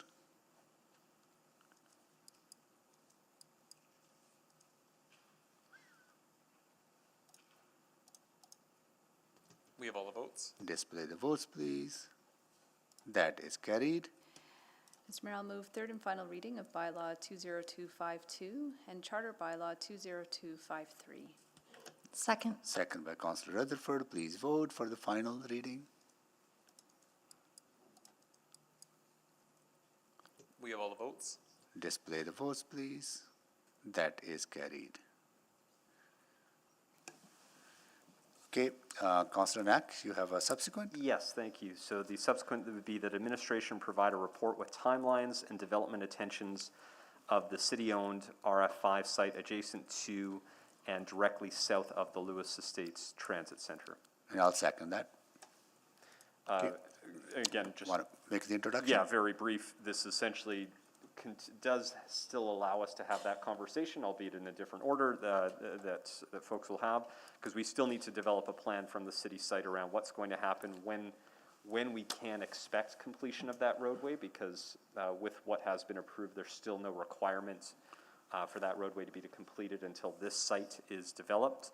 And that also applies to the actual the trail that will connect people by foot or by bike into the transit center. Right now, there's no requirement for that, so this would allow us to have that conversation at a future committee meeting. Thank you. Thank you. Councillor Rutherford. Yes, thank you. To administration, I'm looking at this timeline, the Q2 2023, and I know that it was mentioned in a previous answer that this parcel is on the Realty team's action plan or work plan for 2023. Does this queue jump it with other priorities, or is this realistic given some of the site exploration that was previously mentioned? Speaking with the team at the break, they feel they can get the work done in this amount of time and not affect their other work. So it doesn't queue jump. So no queue was jumping it already was it already planned to be done in the first 2 quarters of 2023? They're looking at the analysis of the site right now. So it was going to continue on into Q1, so they'll just report a little bit differently through a committee report. So the work was already planned to be done in the same, so they're not changing their timelines is what I'm understanding. Is that correct? That's correct. I think we might need to clarify, this isn't the work being done, this is a report on the timelines for the work being done. Sorry if I'm not being helpful. I know, but what I understood from the previous questions is that from Ms. McCabe's answer was that even to get the timelines, there was some work that had to be done, such as a few other things. So I was saying, is Q2 realistic for that work to even get the timelines? I know it's confusing. I get it now. Thank you. We all needed clarity. DCM McCabe. Did you have anything to add to that, Yeah, Ms. McCabe? Q2 is realistic from the team. They've provided us with that deadline. They're aware of the conversation that's happening here today, so I hope that provides the right clarity. Yeah, no, that does. I just wanted to clarify that and just make sure that the due date was realistic and wouldn't, impact other, because I know there's just a lot of things in the capital profile related to realty work, so I just wanted to make sure that there was capacity for that. That is my understanding right now. Okay, perfect. Then Thank I have you. no further questions. Thank you, Councillor Salvador. Oh, thank you, Mayor. So I guess just really quickly to the mover, desire for a report back as opposed to a memo. Understanding that this would be sort of giving us information on timelines, development intentions. I wouldn't say there's any analysis necessarily that's included. Just would love your thoughts on that. Yeah, I went back and forth on the memo versus report, but I think just based off sort of the public's perspective we heard today, it's better to have this as a report so we can make sure we're all sort of working towards the same goals. I think council, from what I heard, was generally willing to make sure that this can be connected to those spaces. But I think a report will just allow for a little bit more accountability in ensuring we're going to follow through on what we've just discussed. Okay, thank you. Thank you, Councillor Stevenson. Yes, thank you. Also to the mover. Would your expectation be that city staff look at potential other NSP amendments as well? Because it occurs to me that portion of Potter's Green Drive could be closed. It could just be the 10-meter. So is that something you would also like staff to explore? Yeah, I mean, I think that we could decide pending the report coming back, but I wouldn't want to presume that now just based off this conversation. So for sure, not to presume an outcome, but just that would be within the scope of what we might want to hear back. Oh yeah, I think that's fair. I mean, I'd like to ask about that when the time comes, but yeah, I just don't want to be too ahead. So yes. Great, yeah, I think there's an opportunity there to consider, yeah, those different options. Okay, great, thank you so much. No further questions. Thank you, Councillor Stevenson. All right, so Councillor Knack, that concludes all the questions on the subsequent. Councillor Knack, you wanna? No, nothing further. Thank Okay, you. please vote.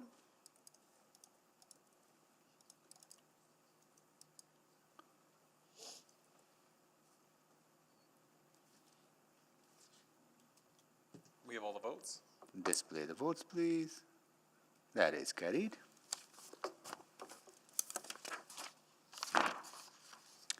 Okay, so that concludes the bylaws. Notices of motions or motions without customary notice? Seeing none, we are adjourned at 4:58.